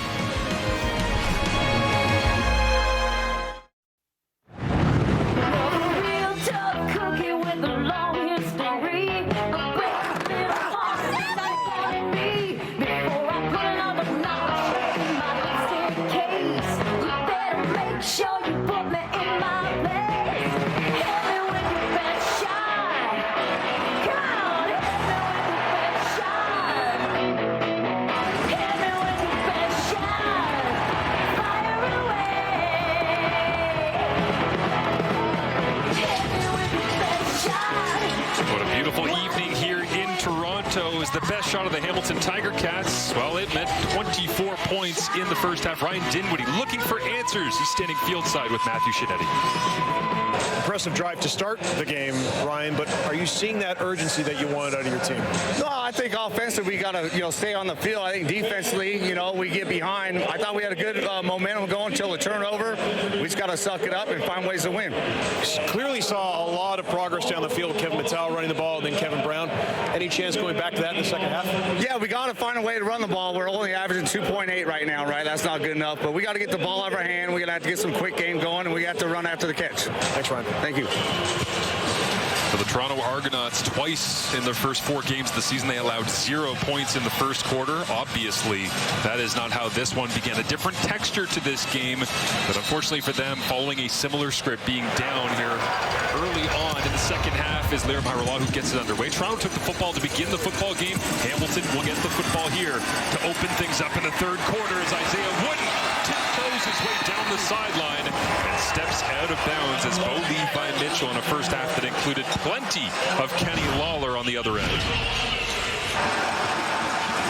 Well, that's the big connection, certainly, that the Tiger Cats were looking for, but everybody seemed to be involved in the offense in the opening 30 minutes of this ball game, and I think that's a big key for the Hamilton Tiger Cats. We wondered coming into this one, best on best, the Tiger Cats offensive line against the pass rush of the Toronto Argonauts. They've got the ball a couple of times, but really haven't moved them off the spot all that much. And Greg Bell gets a handoff inside, bounces off 2 tackles, and all of a sudden, Liam Dobson that was there to try and turn Bell the other direction, get a couple more yards at the end of the play. Yeah, nicely blocked up. DeAndre Smith coming across the formation with the kick out. Greg Bell gets north-south in a hurry. That offensive line doing a nice job opening up seams. Veteran trio on the inside with Colterwood Manzi at center, Liam Dobson at right guard, and of course, one of the greats, Brendan Revenberg at left guard. Derek Sluka, solid contact, was sending Bell backwards until Dobson showed up all of a sudden. We'll go back to Bell here as he tries to cut it back. Nice play. Right in behind. But Jordan Williams, 10 pressures coming into this football game, but 6'4", 302. And the Virginia Tech alum throws Bell to the side. Jordan Williams, really the only returning member of this entire D-line group for the Toronto Argonauts. Much said about the mass defection to Edmonton in the offseason. We mentioned Arunawade traded back to Calgary. 4 yardage in here for Anthony Leatre, the fullback, as Bo Levi Mitchell goes for a jog to the sideline. And first down, it looks like for him. They got to throw it to Bo at some point, right? Keep him honest. I suspect it won't be Bo at quarterback if they start having Ante pull the ball and throw it. As Williams in the middle of that defense stacked him up. They haven't signaled it yet, haven't moved the chains, but now they will. First down, Hamilton on the first possession of this second half. And we saw Anthony Lanier over from Saskatchewan in the offseason, leading the surge of that Argonaut defensive line. Heat-seeking missile came out of his stance, 91. Mitchell with Giovanni Robinson and Anthony Leatre in. The 2 tight ends set Scott Milanovich loves to use. And Mitchell communicating to his 3 receivers. It's DeAndre Smith, Tim White, and at the bottom of your screen, Kenny Lawler. Handed off. Greg Bell trying to slash his way between the tackles, but that interior again, Jordan Williams and Anthony Lanier doing the job. Well, this Toronto Argonaut defense. Kevin Ivan, you saw him there talking to his partner in crime and running that D, Jason Shivers. These guys are into it on the sideline, intense as ever. The entire staff is, working next to Ryan Dinwiddie. Second down and set. The down and distance that Scott Milanovich says you can really tell when Bo Levi Mitchell's on. And that qualifies. First down, Tim White on the other end.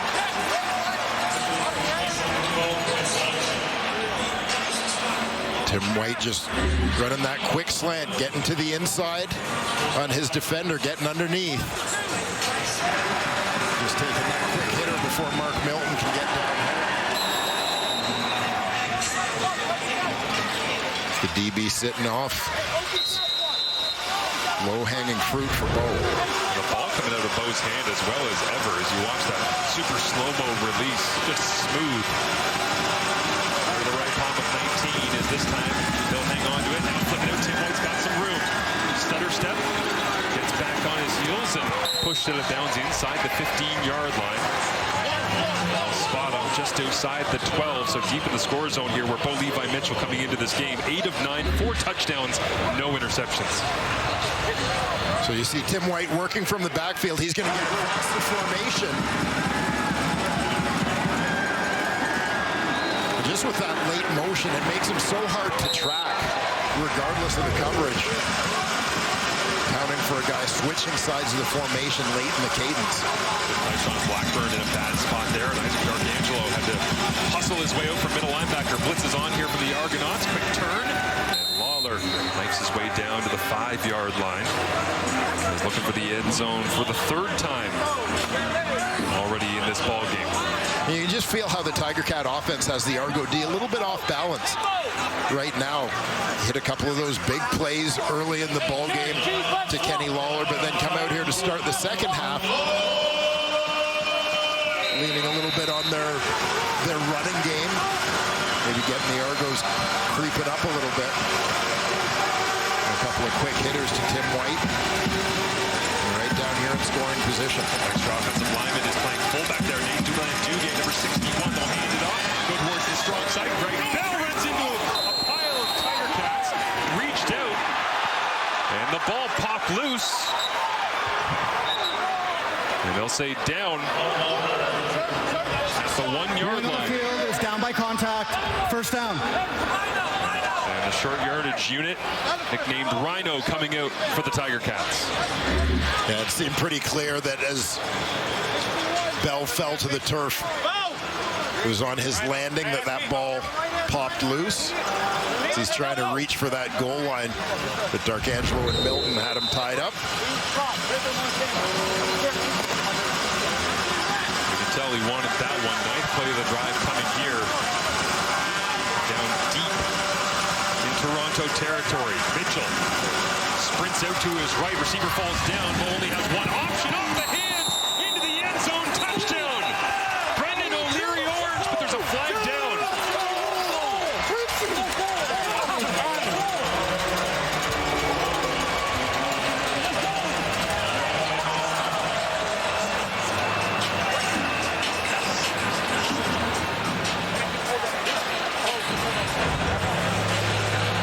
I suspect you're going to have an issue with the formation here for the Tiger Cats. I always love this when the quarterback goes over and goes, no, I know exactly where everyone was lined up. I know what it looked like on playbook paper and day 1 of training camp.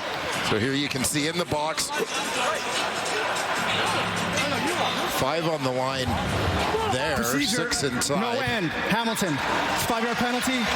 Remains first down.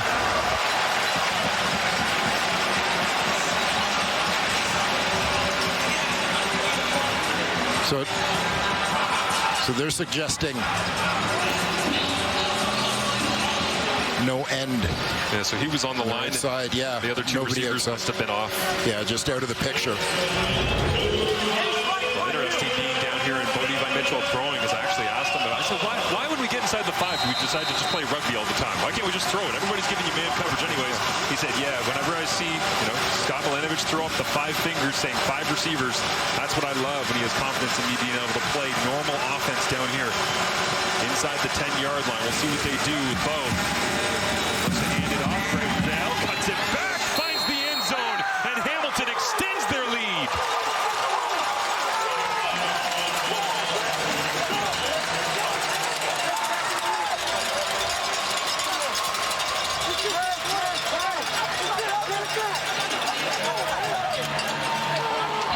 Tiger Cats staying with that ground game despite getting Bo in at quarterback, Greg Bell. Big part of that scoring drive for the Cats. Liam Dobson took Isaac D'Arcangelo for a little walk 5 yards deep into the end zone there as well. Just caved down that right side as all 312 pounds of Dobson, former Winnipeg Blue Bomber, 3rd overall selection, now here in Hamilton, coming over in free agency, paying dividends alongside Greg Bell. Gets himself a Tiger Cats touchdown, the 27-year-old.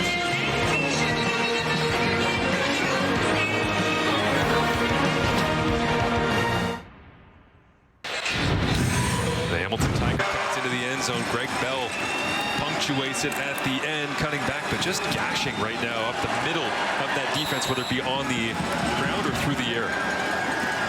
Yeah, and you see Tim White getting some opportunities. Greg Bell getting a little bit more involved as the Tiger Cats shift gears. After being in attack mode early on there, you saw, as you mentioned, the great job by Dobson leading the way. Bell gets the touchdown. It looked like when he got tackled at the 1-yard line, it was going to be someone else's major and short yardage, but Bell ultimately gets the...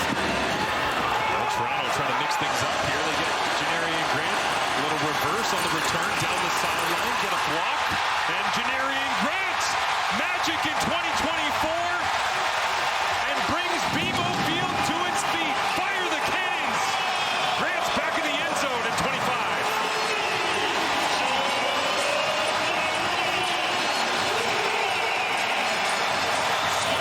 He would have beaten the real cow.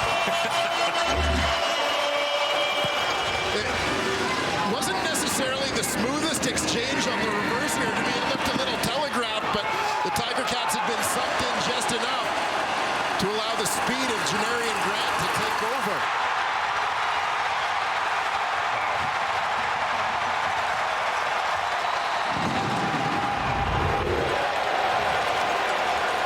That's the old saying, he's so fast he makes fast people look not fast.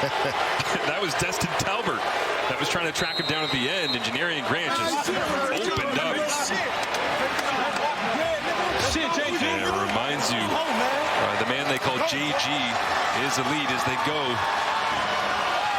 for 2 here. Arbuckle fakes the run, rolls to his right, tries to make a move, cuts back, looks for the edge, the ball pops out, and it's loose. Arbuckle took a pretty good shot there, but sloppy on the 2-point conversion attempt. And so Janarian Grant's touchdown will only go for 6.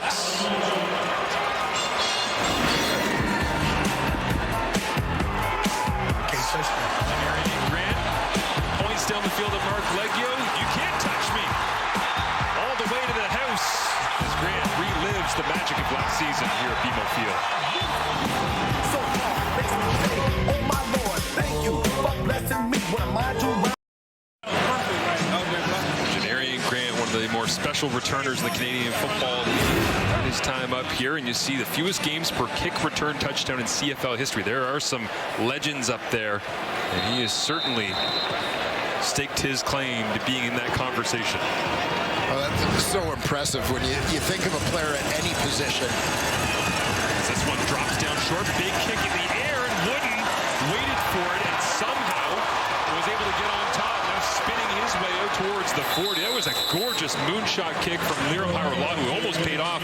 Toronto special teams trying to go 2 for 2 on kickoffs here with a touchdown and then a recovery, but Janarian Grant, when Kevin Brown flipped it to him, as he said to it, not the smoothest transition, but once the Jets were on, he was gone. Yeah, you could sort of see it coming from a distance, that the ball was going to get flipped to Grant, but again, Janarian's speed overcompensates any lack of disguise on the play. And Daniel Bamu might have been the most nervous man in the entire building there because he was so close to blocking back towards his own goal line. Put his hands up, no flag on the play, touchdown counts. 2-point was no good, so just 6 points, but then they screen it on the Hamilton offense to Antti Litre as we get one more look here. For now, I'm sure we'll be revisiting this one, as we usually do with so many of these great Janarian Grant returns. Brian did what he said, we have to get him more opportunities to be explosive. Well, yeah, want to put the ball in his hands if they're going to try and avoid kicking to him. We'll do what we got to do to have him be the guy returning the football and make it happen. Mickey Donovan, special teams coordinator for the Toronto Argonauts. Loves what he sees from his crew.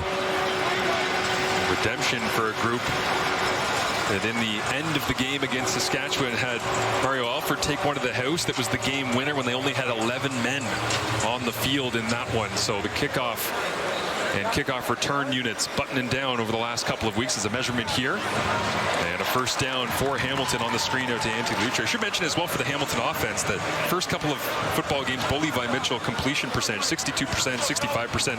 In the lone win that they've had so far coming out of the bye week, 81% tonight. Bo sits here at 83.8% in completion rate. 15 of 18 in the ball game, 234 yards and 3 touchdowns. 2 to Kenny Lawler, 1 to Tyler Turnowski. A beautiful night. No breeze to be spoken of coming off Lake Ontario in the mid-20s. Sun has gone down. 31-19 ball game after the Janarian Grant return touchdown. Handoff here going nowhere for Greg Bell as the Argonauts defense steps up. Yeah, that's a big play by Mark Milton. The halfback stepping up on the backside to close down that gap. The D-line had sort of been collapsed down as Bell brought it back the other way. Shivers and Ivan looking for a solution here. An answer to this Hamilton Tiger Cats offense. 5 wide for Bo. It's a 4-man rush. He goes to Shamar Bridges, and that one almost intercepted Tavares McFadden. And visions of tagging on a defensive touchdown to go with Grant's special team major. We've seen the veteran mindset of Tavares McFadden, the field corner here. Just his anticipation and playing on that field side. The ball takes a little bit longer to get there sometimes when you've got that quick reaction time, as McFadden does. Got a great opportunity to make some plays. Monster move here from Constantino as the Aussie kicks this one out of bounds. Oh my goodness. Right there. A 58-yard punt that could not have taken a more exact bounce out of bounds. The Tiger Cats lose possession because of this tremendous play by Tavares McFadden, but pin the Argonauts deep.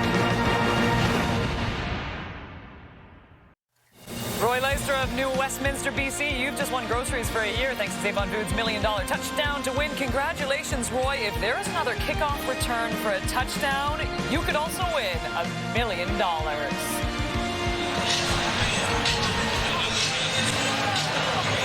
That man right there gives away as much free food as anyone I have ever met. Janarian Grant. He loves him some free groceries. Man of the people. Yeah. Argonauts need a big drive here. Whistles and a flag comes out to begin, and that'll slow the momentum before it ever got going. Procedure, Toronto, number 51. Ball will be scrimmage from the 1-yard line. Be first down, repeated. Well, Ryan, didn't what he say right off the top of our conversation with him? Simple stuff. Execution. Mental errors. And tough spot here. Can't blame anyone, as I think any returner would have let that ball bounce, hoping it would go into the end zone. Constantino got a fantastic lateral hop there. Get that one. Hard count from Nick Arbuckle, trying to gain some free space as he gets rid of the football, trying to rush it away that time. Felt the pressure coming, didn't want to give up the safety, but it's incomplete. And so 2nd down and 10 from his own 1. And in this situation, can't help but think back to last week when it was Tyler Turnowski with the big special teams tackle that pinned Montreal in a very similar situation. And a mishandled snap led to a Julian Hauser fumble recovery touchdown in the end zone. So no doubt that Ticat defensive line is licking their chops, especially with this 2nd and long. I know Jamal Peters, the former Argo, is standing there on the side of the field that's open away from the uprights, just salivating, hoping that they try to throw in his area. As they go underneath, and Peters drives on the football. Going nowhere, so deep in their own end. It's a quick play, and immediately Hamilton will get possession back. And watch the eyes of Jamal Peters on this play, because he's just looking inside the whole way. Coxie goes by, he sees the back release, and gets a great jump on it. Gotta love too early in that clip how he's crouched down, just going, how small can I be to try and hide before I can find an opening here and go make the play.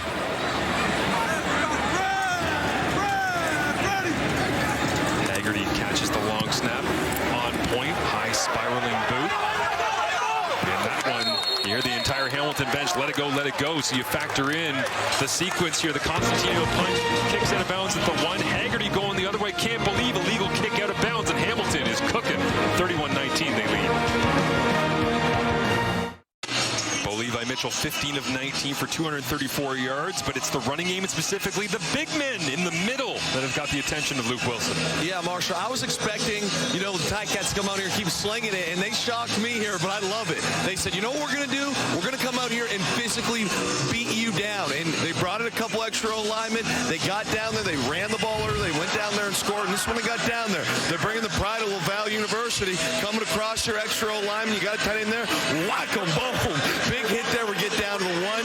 You take a penalty later. I'm thinking, hey, we're going to throw this ball here. Watch this double team here by your right guard and right tackle. We get great movement, and you got to give props to Bello. He presses, boom, puts his foot in the ground, knows exactly what's going. Dobson gets up to the linebacker. That's great football inside. And if this O-line, you got to give them their flowers. Keep playing this tough. This game's going to be very, very tough for Toronto to come back. For a team that's running a bunch of tight ends, I thought that's where Luke was going. The rare CFL tight ends lining up here. Giovanni Robinson back in the ball game once again, but great points on some of the physicality early on in this second half for the Tiger Cats up front as Mitchell now goes back to Lawler, looking over the top, back shoulder, magnificent from Lawler into the end zone for his 3rd.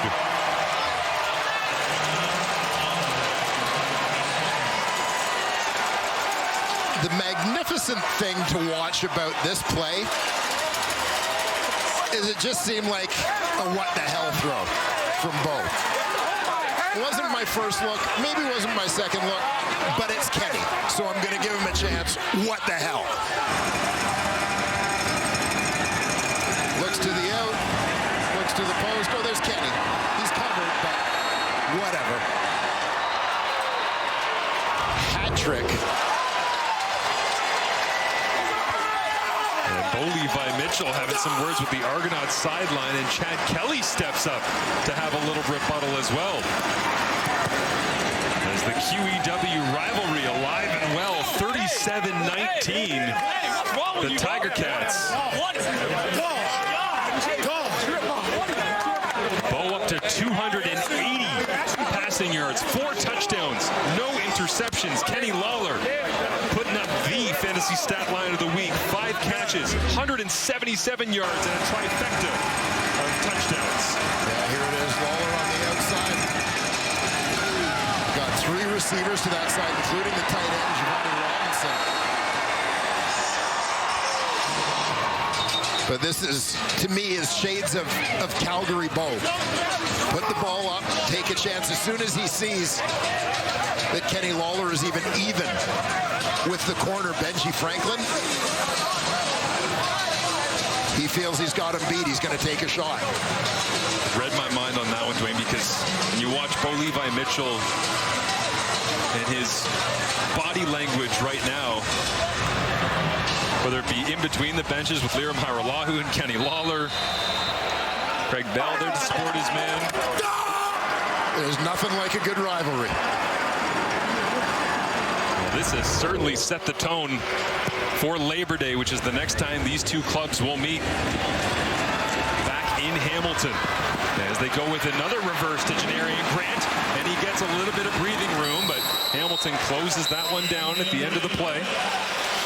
Yeah, I think from Toronto's point of view on special teams, it's not even about deception with the reverse. It's about getting the ball into Janarian Grant's hands, clearly. But Bo Levi Mitchell with those 4 touchdowns, as you say, sometimes you see a quarterback throw and you can tell whether they're hesitant or they're not really sure of where they're going with the football. That throw from Bo to Kenny opened the hips this up and let the right arm fly. Yes. Like lean into it and just put it up there because you know 89's on the other end waiting for it. Big play. You have those moments, and we've seen it over the course of the last 2 seasons. Arbuckle flips this one out. Down that left sideline, Kalen Leyburn into the lineup sign this week for the injured Mayan Williams as Bo watches on and grabs a quick break. I was going to say, you've seen these moments, 2024 or 2025, Bo and Hamilton, where you can tell he's just feeling it. You know, and you didn't really get that sense in his first year in Hamilton. Well, look at the eyes.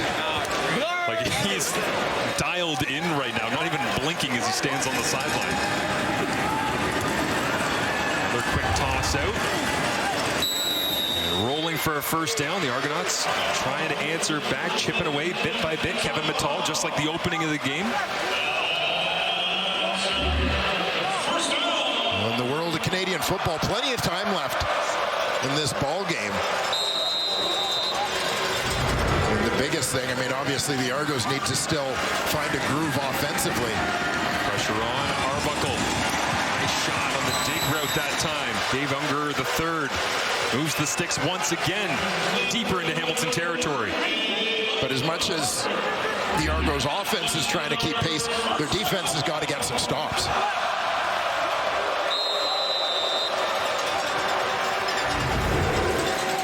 Just thinking as well with Bo Levi to Kenny Lawler, how it's felt tonight. Very reminiscent of Chad Kelly to Demonte Coxie against the Ottawa Redblacks in the East Semi last year. Just bombs away. How do you stop it? And you force the other team like Toronto here to, like Ottawa was in that playoff game that you called, Dwayne, trying to chip your way back into the game, and then you get the ball back and you go, well, if they can answer in one punch, right, how are we supposed to climb back into this?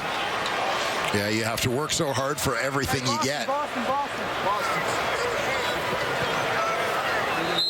As there is Chad Kelly watching on the sideline, earpiece in, still recovering from that broken leg suffered in the East Final last year in Montreal, as Arbuckle went on to lead the Argonauts to the Grey Cup, and he wins the Grey Cup MVP. Kelly close. We'll see when he gets back into the lineup. As Arbuckle at the controls for now. Looks over the middle. Nice little sidearm delivery that time. DeVaris Daniels spinning away from 2 tacklers. And gets it all the way down to the 15-yard line. Well, this is a nice job by Nick Arbuckle to extend this play. Pocket closing in on him a little bit. Protects that football as he manages the pocket, steps up.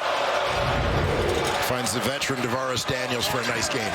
Arbuckle putting together a real nice drive right now as he rips this one short underneath. Caught bouncing off tacklers. Hard to bring down Kevin Mittal.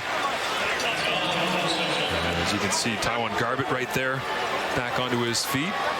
And Wilborn as well in on the play. You consider in the last couple of weeks, you know, it was Sluka's 2 touchdowns last week, the missed field goal return and the fumble recovery return. Janarian Grant chipping in with a touchdown. Looking for the Argo offense to do their part here as they are pressing. Three-pack to the left of Arbuckle. He looked that direction, then he has to get off of it again. Fading to his right into the end zone. And Demonte Coxie. What an answer from the Kenny Lawler touchdown, Toronto. Flips their way back into the end zone, into the hands of Demonte Coxie, who admires the work of Kenny Lawler, I'm sure, watching from the sideline, and gets his own trip to the end zone.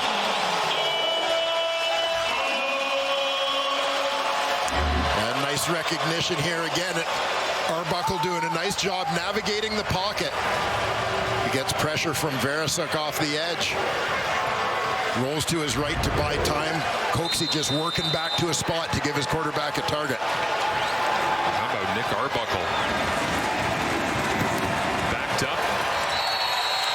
Not a ton of confidence, not a ton of rhythm. Makes a couple of throws on the run, starts maneuvering the pocket, looking down the field, throwing accurately, and the Toronto Argonauts refusing to go away in this highly entertaining Week 5 Friday night football matchup as Bo Levi Mitchell turning back the clock, and Toronto trying to keep pace as we head to the 4th.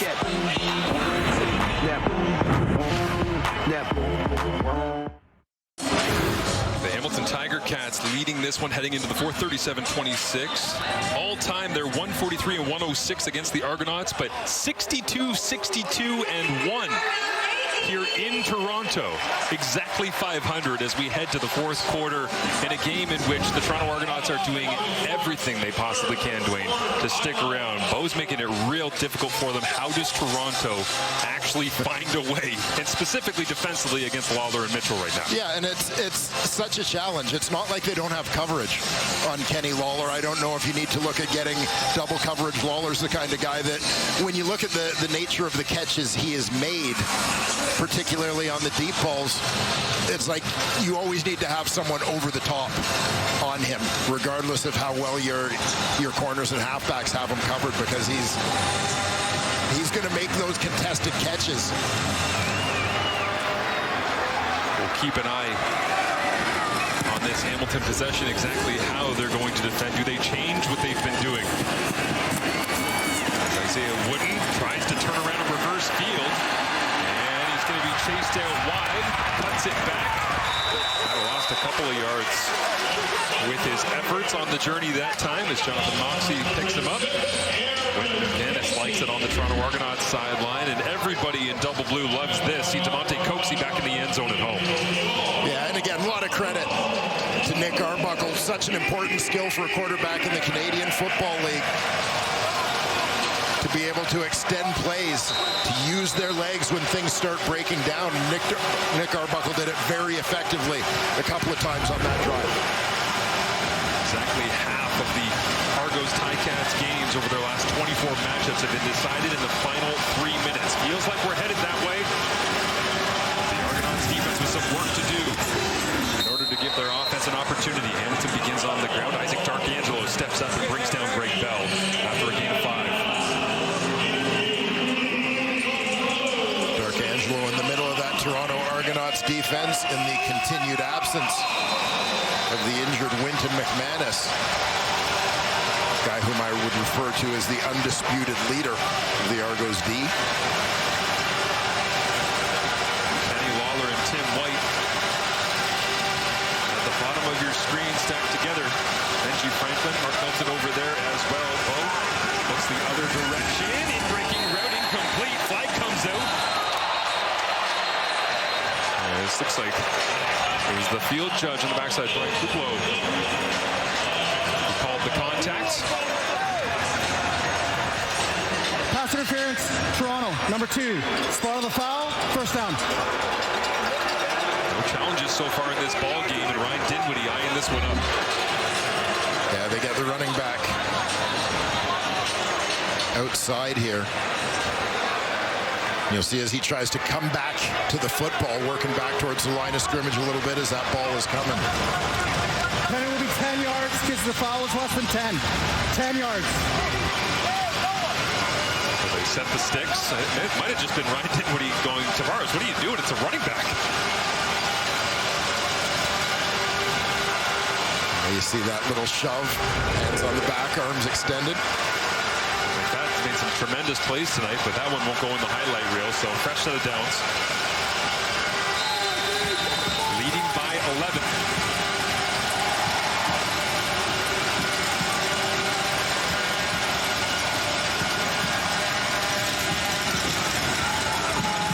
Hands it off. Bell with his 10th carry of the ball game. A little more than 40 yards. Began the season high for a Tiger Cats running back was last week Johnny Augustine with 49, so creeping close to that season high. Yeah, and I don't think the Hamilton Tiger Cats offensively are thinking in terms of taking their foot off the gas by any stretch when you look at them going to the run game a little bit, but all part of that, you never know what's coming next. Mix of play calling that they've had in this ball game that's been so effective. Wincing a little bit there as he goes to the sidelines. Drew Wolotarski standing alongside him as well, who was close to returning from injury but got nicked up this week at practice as Jordan Williams is down on the field getting some attention from the medical staff.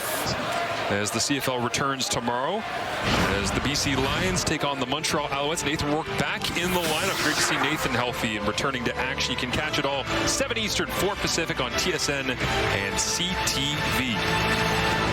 As the only sack that happened last week of Bo Levi Mitchell was that man, Marc-Antoine Dequoy, on the free safety blitz. Yes. Coming downhill. They couldn't get after Bo with this Hamilton offensive line without having to bring the free safety, but that was the one they gave up. Just 3 sacks in 3 weeks coming into tonight for the 1 and 2 Hamilton Tiger Cats, trying to even out their record here in week number 5 as they've already got a bye week in their back pocket. And Mitchell with the noise coming in at BMO.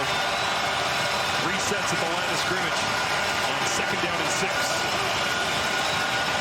Just a 3-man rush. They dropped out into zone. Shamar Bridges loses his edge. The wheels were turning, but the car wasn't moving. And where will they spot it? Yeah, you can see the defense just sitting back. Shamar Bridges lined up out wide, but basically they're going to let the ball be caught in front of them and come up and make tackles before the sticks.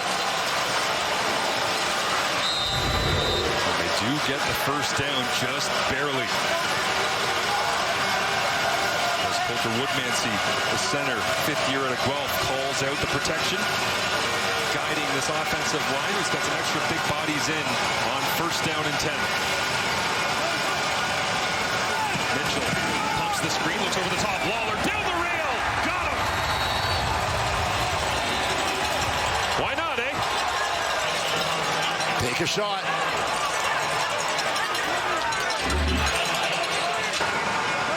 And you just see the timing here. Understanding of time and space between quarterback and receiver to hit Kenny Lawler on the outside bottom of your screen. In stride here. Lawler gets a great release on the play to get in behind Franklin. His 3rd career 200-yard game, 207 yards now. His previous season high, 162. And the only receiver to go over 100 yards for the Tiger Cats so far this year. Now he's done it up, and Johnny Augustine rumbles his way, following up a great performance last week against Montreal. For a second, thought he might be in the end zone, but Hamilton's offense all of a sudden unrelenting.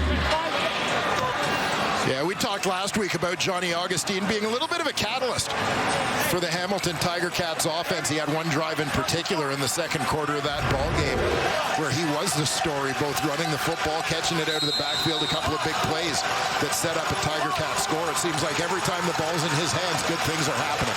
Running angry and frustrated. He didn't get his first touchdown of the season right there for Augustine. And 1st and 10. Mitchell crossing routes in front of them, nobody to go to, and Bo steps up in the pocket and rips this one. Keandre Smith pays the price along that sideline. Benji Franklin right there in coverage. And Mitchell with 2nd and 10. We'll see Shamar Bridges and Tyler Turnowski check back into the ballgame here for Giovanni Robinson and Antti Litre. So out go the tight ends. And after bending a little bit, the Argo defense trying desperately not to break here, trying to give their offense a chance to claw back into this one, looking to get that much-needed stop that we've talked about. We asked this week, hey, how do you like Tim White and Kenny Lawler? Together or apart? What's better? Both said, I don't care. We play everybody everywhere. Well, this time they're split. White goes to the field, Lawler to the boundary, Bo looks over the middle, hanging in the air, Keandre Smith, touchdown Argonauts! Or Tiger Cats, sorry. What a grab by Keandre Smith. And Bo turns right to the Argos sideline and points to his ear.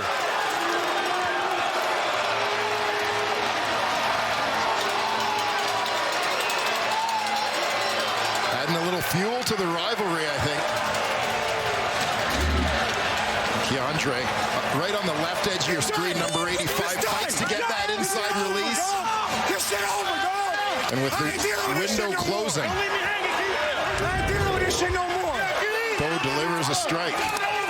You said earlier, Dwayne, Keandre Smith, with the arrival of Kenny Lawler, has been waiting for his opportunities. A little bit more few and far between, just like Shamar Bridges, because this receiving group is stacked, and that was a great example. Lawler runs a fade route to the outside. Tim White is on the opposite side as flags come up. We'll sort it out when we come back. And then right down the middle, you want to split your coverage and take away the superstars? Here's the Canadian kid, Keandre Smith, for the Tiger Cats touchdown. Well, the Hamilton Tiger Cats just keep coming.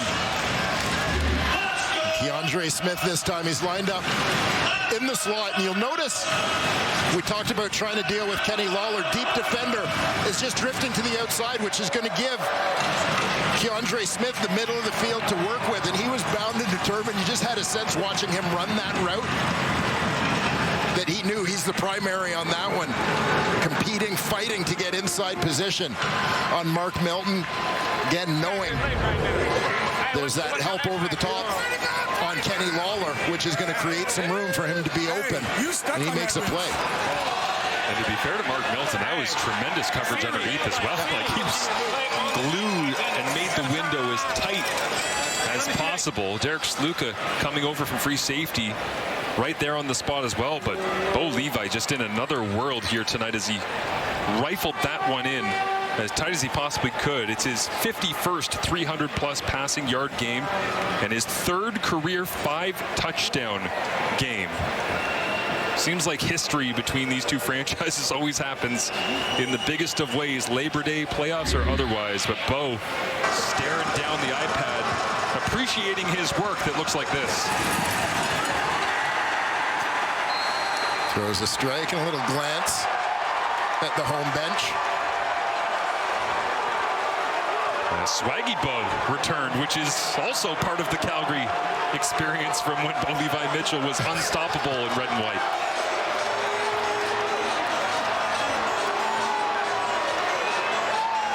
Do we have to wait till Labor Day? Seems like a long time, doesn't it? Man, love the temperature of this game. Scoring, the excitement, special teams, touchdowns, interceptions, great quality long drives. This has been a barn burner between these two. Just thankful we get to see them at least 2 more times this season. Well, obviously, many different faces. There were 3 fouls on the previous play. We have a unnecessary roughness against Hamilton, number 53. We have pyramiding against Toronto, number 43. And we have a 10-card misconduct penalty against Toronto, 91. We're going to re-kick the convert.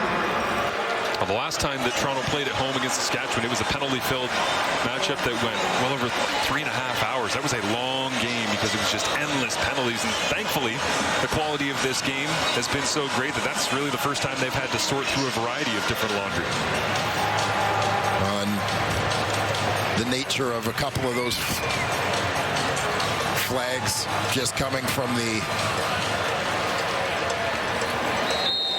severe dislike.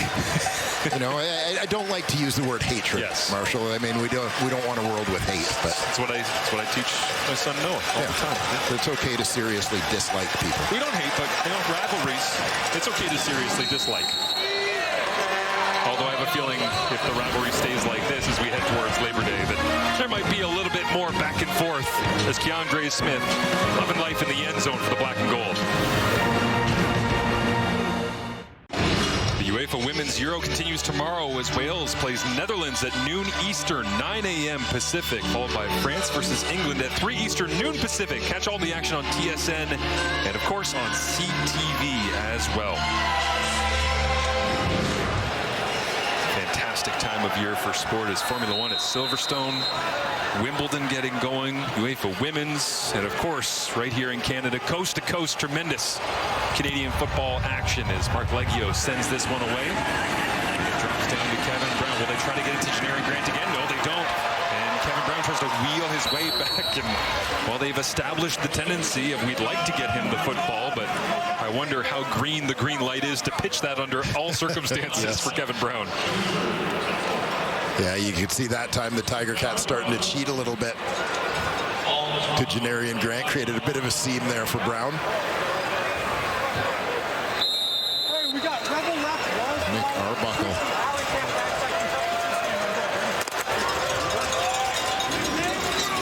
Maybe feeling a little bit like a rat on a wheel in this game. Just keep churning and churning, but not getting any closer. Doing everything he can on that last possession. Now he gets hit from behind as he throws this one up into double coverage. It's up for grabs, and it falls down to the turf as Tavares Daniels loses his helmet. In the interaction, Stavros Katsantonis right there. Looked like Jonathan Moxey as well. And Arbuckle is hobbled in the Toronto backfield. I think it was Miles Fox that caught him at the end of the play. Yeah, took a shot standing in there trying to hit that deep ball. But this is where the Argos are at as time goes on in this ball game, and the deficit just doesn't get any smaller.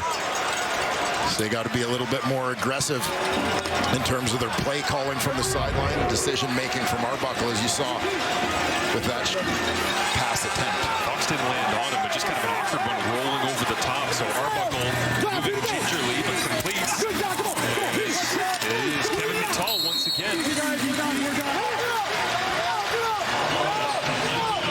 100% completion rate, 6 targets, 6 catches once again here tonight. Yeah, we don't spend a lot of time talking about yards after contact amongst receivers, but I suspect Kevin Mittal might be, by season's end, amongst the league leaders in that category. Whole different kind of yak yards. As an injured Hamilton Tiger Cat is down on the field. Jamal Peters was the first Tiger Cat to make contact with Mittal. Like he took a bit of a shot. You see Nick Arbuckle trying to jog off his aches and pains. We get another look here at Peters driving up from that boundary corner position, and just like the upper body might have just twisted and caught something on Mittal here. As he goes to leave his feet, didn't have much of a base, that he ended up being more nail than hammer on that particular exchange. Peters a major difference maker in this defense as well. 17 tackles, leading the Tiger Cats coming in. And good to see him up onto his feet and letting his teammates know that he's okay there, walking his way back to the sideline. There's Brandon Isaac, defensive back coach, shuffling the deck in the back end. Looks like they'll put Jonathan Moxey into the boundary. The rookie Mac Bannatyne will take over the field corner. It is usually Jonathan Moxey's domain. Moxey's got 2 interceptions on the season, looking for his 3rd. They'll go his direction. As DeMonte Coxey with a touchdown earlier on tonight. Has 4 Tiger Cats right there, including the rookie Devin Verzuk. Ready to bring him down, so it will be 2nd down and about 5 yards to go.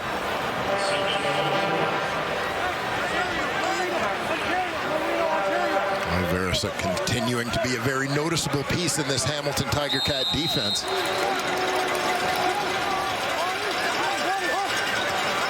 wide for Arbuckle, who does look like he's moving better. Now taking a shot over the top, lays it up against Bannatyne and ripping it away. DeMonte Coxey says the Argonauts refuse to go away.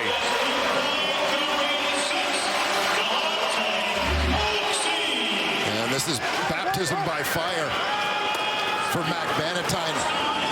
We talked about Kenny Lawler as a contested catch by Coxey. Amongst the best in the league in that regard as well. 15 pounds and 4 inches height down on DeMonte Coxey is stretching to the end zone. DeJohn Brissett wanted that one badly. Brandon Dozier hanging on for dear life as Coxey always manufacturing tremendous highlight grabs. This one he had a clear advantage over the top of Bannatyne. And you saw him sort of run up on the defender a little bit, creating just a little bit of space for himself to make that big play. So Arbuckle with 1st and goal stands in the gun. Pressure look from the Tiger Cats. That's everywhere in the gaps, and it doesn't make a difference. Wilburn can't hold on, and Leyburn is into the end zone in his 1st game here in 2025 with Toronto.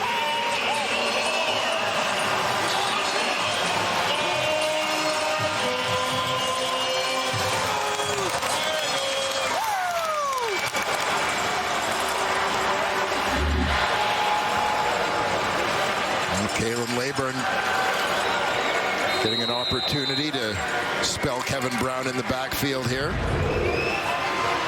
Punches that one in. Leyburn was in camp with the Argos last year, had been on Edmonton's practice roster the year before.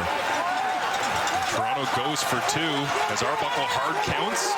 Tiger Cats showed as though they were going to send the house. And a flag comes up before the snap.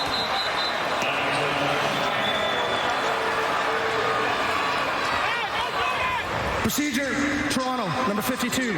5-yard penalty, we'll replay the convert. Oh, you got a feel for Peter Castro there. There was a lot going on at the line of scrimmage at a very high rate of speed.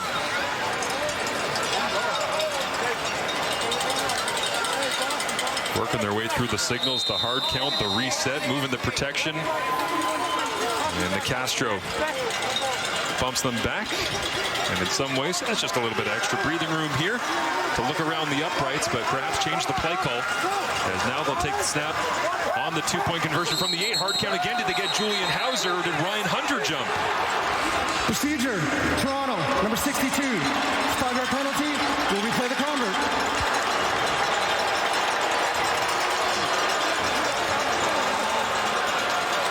So back-to-back penalties for the offensive line. That was the focal point of Ryan Dinwiddie's frustration coming into this ballgame.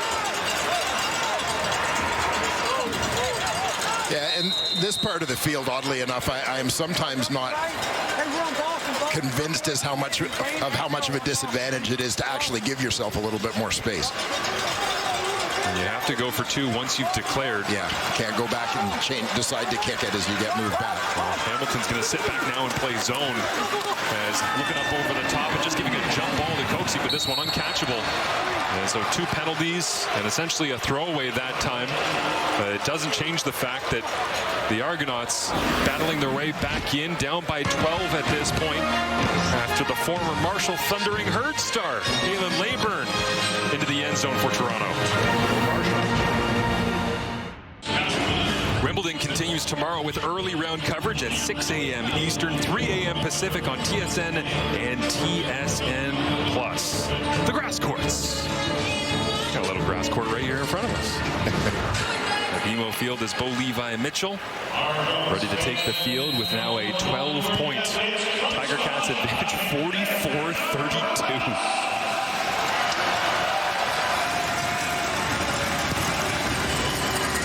This one hangs high in the Toronto sky, drops down. Wooden catches it at the 24. A little breathing room, gets to the outside, has the angle. Does he have the speed to beat everybody? Liram Hairolahu not going to touch him. No flags down. Shot for shot. The Ticats and Argos go back and forth.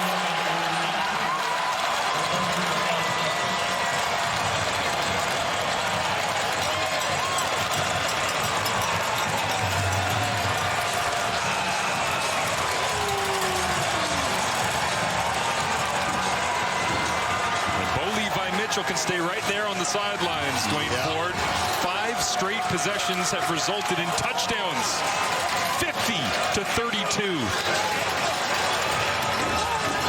You remember the end of the first quarter when we said the Argos do not want to turn this game into a track meet? The Hamilton Tiger Cats, that relay squad's been looking pretty good. Flag came down after the score. I wonder if there might have been some taunting between the benches here, but it won't change the fact that Wooden immediately just hit the wall, put the foot down on the gas, and was gone.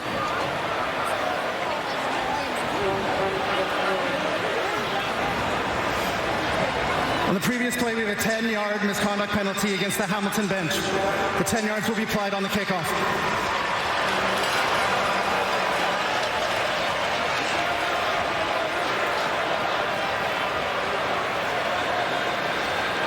You know, there are times as a coach where you hate those kind of penalties. And there are sometimes, quite honestly, in terms of establishing a bit of a swagger, where as a coach, deep down, you're okay with it. Doesn't change much for the Hamilton Tiger Cats there, as they now put up a 50-burger on the Toronto Argonauts to set the tone. And Isaiah this was a no-doubter when he made that cut right there. Yeah, getting to the wide field. And just turning on the Jets.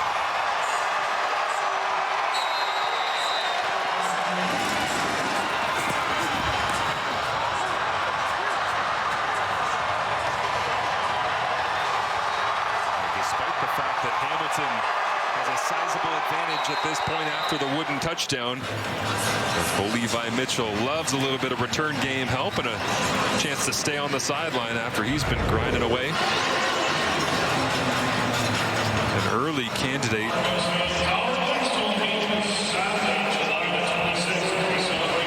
for Game of the Year.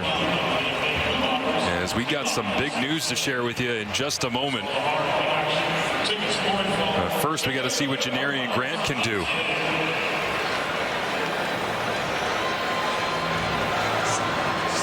I said earlier on that Janarian Grant, nobody likes giving away free food, groceries for a year more than he does. Apparently, Isaiah Wooden wants to give away even more. Going to Kate Burnett's at the end of this play on the tackle, if there is a tackle. Who knows in this ball game the way that it's gone? As it will be wrapped up and brought down as we go back to Kate Burnett's in studio. Kate, what do you got? Marshall, provided you have complied with the rules of the contest and correctly answered a skill testing question, Roy Leister of New Westminster, BC, you have just won $1 million. Yeah! Shopping at CFL and playing $1 million touchdown to win has never been more rewarding. We're coming over, Congratulations, Roy!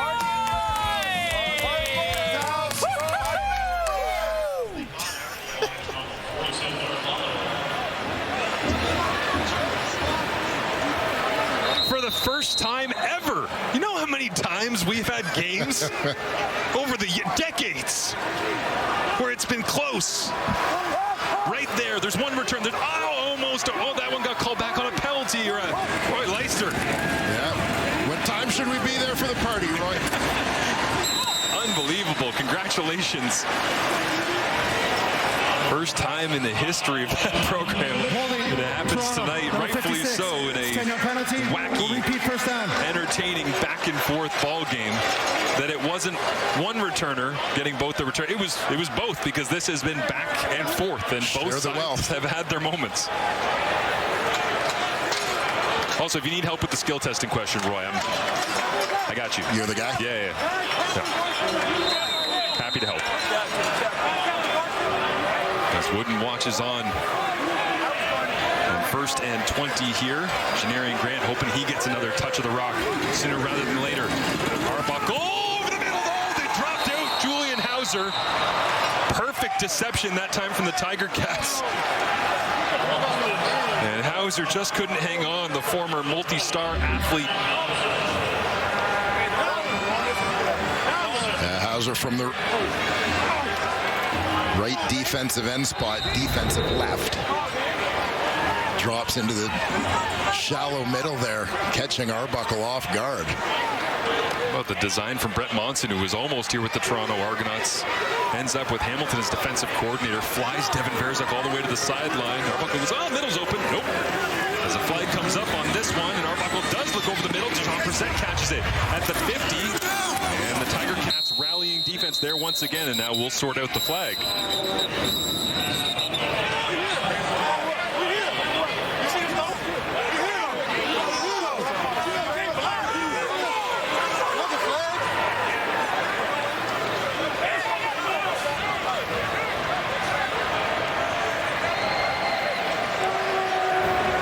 Procedure, no end. Toronto. It's 5-yard penalty. We'll repeat second down.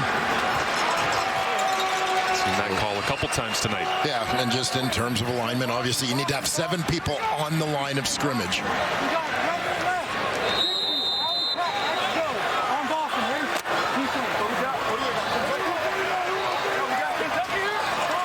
Well, 2nd and 25. What do you have in the playbook for it? Monte Coxie out there all by himself. They'll play soft coverage and flip it out. Kalen Leyburn puts his his head down and tries to get as much yardage as he possibly can. Tiger Cats defense rallies, makes the play they have to, and the Argonauts use a timeout. Every second critical for the Toronto Argonauts at this point. Down 19, just under 4.5 to go here. Hard to believe Toronto is down 19. It really doesn't feel like it. They've made so many plays, and Hamilton has just made 3 or 4 more. Yeah, the Tiger Cats have had those big chunks. Right? We've seen the Argos with some drives, and a lot of those drives ending in Hairolahu field goals.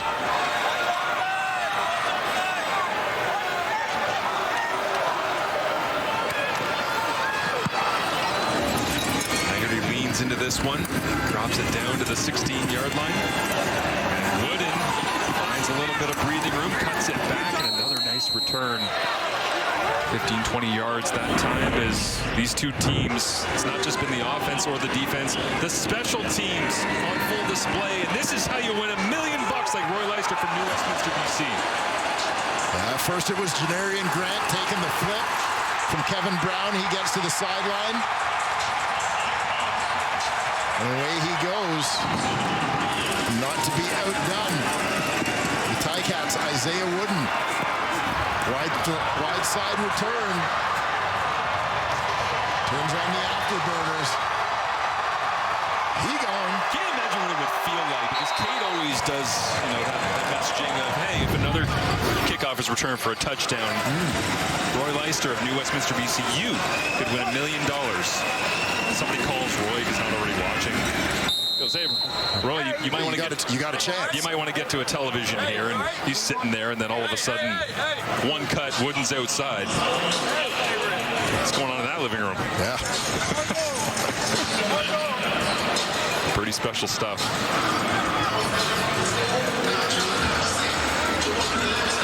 Now what he needs is a picture with Grant and Wooden. Yes. Side by side, holding the check. It has to be the oversized check. Yeah, you need the oversized check. That was a given. A normal size check. That would be silly. Can you cash the oversized check? Or are those strictly a pro? I believe from semi-pro, you just need a bigger bank. Yeah, that's the rule. Anti-lead trade. He puts his head down, gets the first down on 2nd and long.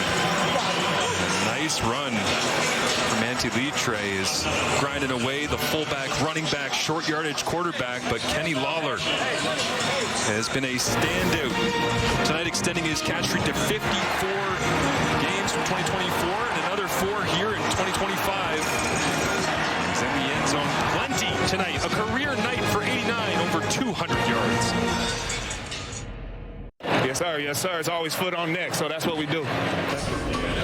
You hear that? It's always foot on necks. That's what they do. Kenny Lawler has been a star tonight, and he's done it in multiple ways down the field. This guy's got 5 touchdowns already this season. I think his season max is 6. Started early. We just threw it right over a guy's head. You take it right off the top. You love that. We talked about this earlier. You don't want to roll the safety my way? No problem. I'll go inside, catch a skinny post. Tutty, 79 yards. Okay, now you want to play that safety over the top? I'll run the go route. But this is what I love here. This is Turnowski touchdown. That's Kenny Lawler running the clear out. He gets space for everybody else. So not only is he catching touchdowns, he's opening up his teammates. This guy has had an epic night tonight. He is unbelievable. I love watching him. And could he shut it down with another big one as they hand it off inside, going nowhere? What do you love the most about Kenny's game down there, Luke? It's the intensity. You come off, he scores that. He's talking smack to the kicker. He's walking off talking, foot on necks is the halftime speech after he's already had a great game. I love this guy. You can tell he's bought into this team here. He's having a great start, and I just expect it's going to continue to go. I want to know, you mentioned that intensity. You're sitting down there between the benches. Give me a little bit of what you're feeling down there. It's been pretty one-sided. It's tough to talk a little smack for the Argos right now with how his games went. They've had a couple flashes, but they've been playing catch-up, and Hamilton's letting them know, and I've been giggling the whole night. I'll be honest. Hamilton's letting them know they're kind of big brother in them tonight. like it right now is Lawler leading the CFL in receiving yards per game this season. That is about to skyrocket after this effort this evening. This is why they signed him this offseason. Timeout, Toronto. Averaging. Kenny Lawler was expected to be a difference maker, and no question, he has been that. At this point, obviously relatively small sample size, a quarter of the way through the season, but averaging about 30 yards per game more than anyone else in the league.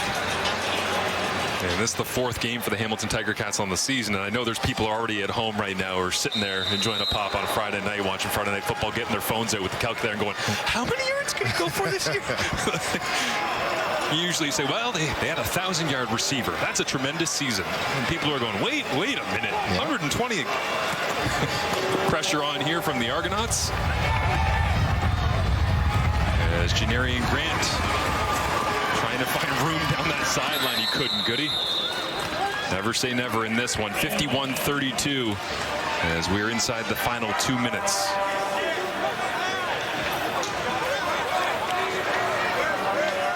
Well, Nick Arbuckle still in. No doubt the Argos are going to keep swinging until that final whistle blows, but it has been an impressive effort for the Hamilton Tiger Cats, particularly offensively, going toe-to-toe with the Toronto Argonauts on special teams.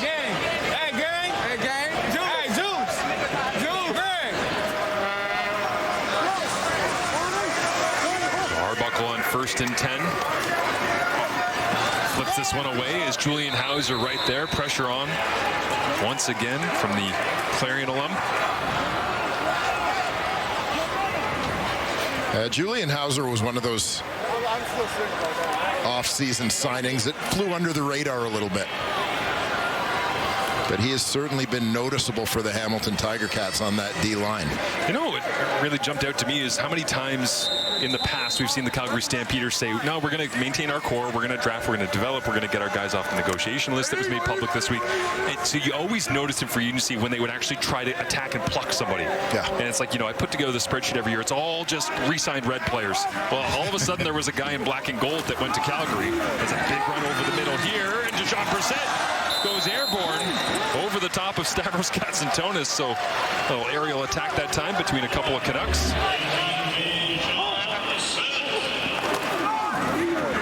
Just a quick hitter here. To see how deep Katsantonis is playing, given the situation in this ball game. Like a young Dwayne Ford going skyward. I actually got banned from trying to jump over people.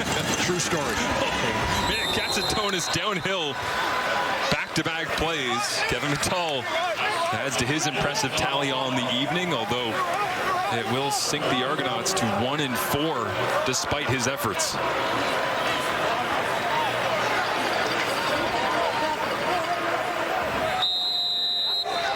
So the Tiger Cats, they'll give up a few yards here, but they just don't want to give anything over the top. Allowing that clock to burn as well, but Damaris Daniels not going anywhere. Always effort and energy from the veteran.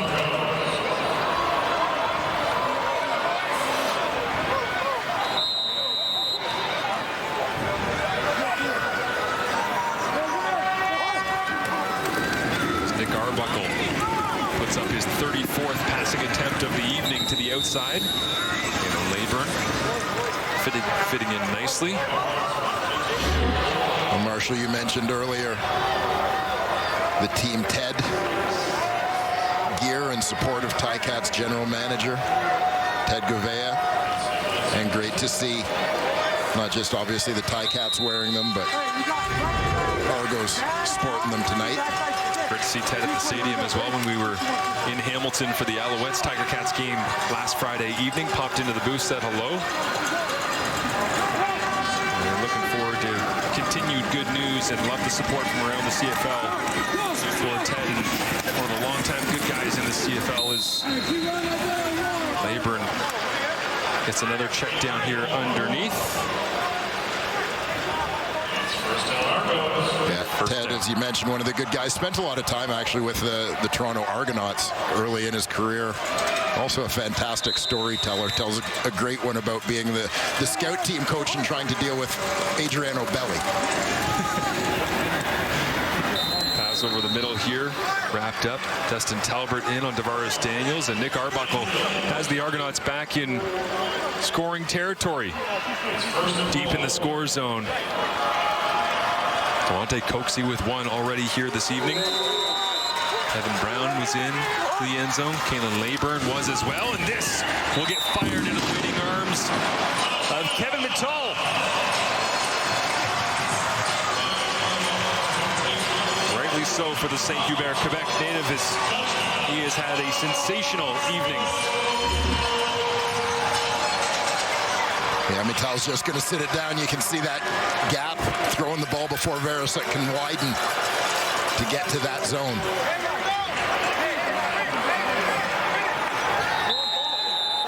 He's up to 104 yards now in the football game, and once again, the team that leads the CFL in both two-point convert attempts and makes. They were 3 for 3 coming in. That number dropped tonight, but they'll go.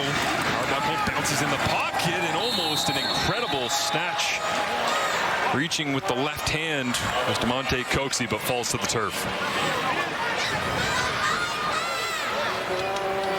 Levi Mitchell in handshake mode around the Hamilton Tiger Cats sideline. Unquestionably the star of the evening. When the sun was out, he was hot and never really cooled down. Yeah, had that connection going with Kenny Lawler early. A couple of deep strikes early in the ball game, found Tyler Ternowski. The second quarter, Lawler completes the hat trick. Keandre Smith adds another one for the highlight reel. 5 touchdown passes for Bo Levi Mitchell here as he is counting down the seconds en route to what would be win number 101 of a rather illustrious CFL career. Do they throw parties for that one too? 101, or you? We could probably get a few bucks from Roy in New Westminster. Put a little something together. 193 games played in Bo Levi Mitchell's career, and you just watched, if you've been with us all night, only the 3rd time that he has thrown 5 passing touchdowns. As Toronto lines up to go onside now with 52 seconds remaining, and trailing 51-38. Game of the year so far. Can the Argonauts do anything to lengthen it? High in the air, Hiralahu staring it down, and Lawler shuts it down. Why wouldn't he be on the hands team? Seems reasonable. Nice job by the big boys in front of him. Counting off, taking care of business, getting that wall in front of the guy you're trying to protect to make that catch.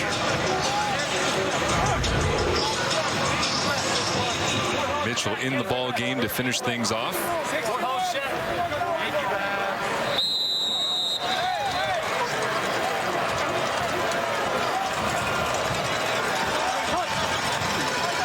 To the ground they go. Johnny Augustine in full ball security mode, and Tiger Cats offensive line. A big reason why the Tiger Cats climbing their way up through the standings the last couple of weeks, back to an even 500 now, sitting at 2-2. As Toronto falls to 1-4 on the season, their lone victory on the road, and they've already played here at home in weeks 2, 3, and now 5, and unable to get the elusive home victory. Big for the Tiger Cats. They got a couple victories against East Division opponents. You never know how those may play into tiebreakers, etc. as the season unfolds. As Justin McInnes, our referee, steps in here and confirms Bo Levi Mitchell kneeling it out as they do some clock management. Timeout, Hamilton. The Hamilton Tiger Cats starting to figure it out at a different time of year. I mean, certainly frustrating last year. Get off to the slow start. You see they're 0-5. And I think a lot of people in the Hammer were very concerned at 0-2 that here we go again. They're going to be playing catch-up and have to do this mad dash from Labor Day on just to try and squeak into the East Semi, let alone win the division. 2-2, it's not as though they're running away with it, but quality victories against Montreal and now Toronto. Yeah, I mean, you look at the starts over the last few years, they're 500 after 4 games. It is much earlier than they have been able to reach 500, if they've been able to reach 500 in recent years. It just seems like so often this is a team that's kind of been chasing it.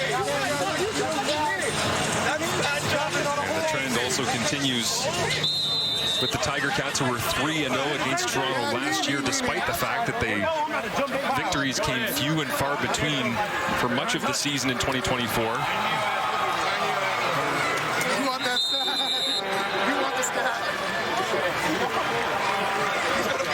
They have been dominant, and Bo in his career, of course, extremely dominant against the Toronto Argonauts, whether he's wearing red or black. It certainly helps when you got that guy on your side and you can just rip it, throw it anywhere in his vicinity and watch the magic unfold. Yeah, I mean, I have said for years, one of my favorite things about pro sports in general is just the different approaches to building teams. And, you know, you have a theory about what's going to work and how pieces are going to fit together and so on. And, you know, it's got to be a pretty good feeling for the Hamilton Tiger Cats when you bank on a combination of giving Bo Levi Mitchell a Kenny Lawler to throw to, and it's paying dividends early on. Well, the Argonauts lost the battle, but not the war. Long season, but this one will sting. The first of 3 matchups between these teams. The next time that we will get an opportunity to see them play against each other, it'll be the Labor Day Classic. Can't wait to see that one, the rematch. The Bo Levi Mitchell and Kenny Lawler sent a clear message here tonight on Friday Night Football in week number 5. They would not be touched as they ran away 51-38 the final. Looking forward to the Lions and the Alouettes coming up tomorrow. For Dwayne Ford, Luke Wilson, Matthew Shea, and Marshall Ferguson, thanks so much for watching.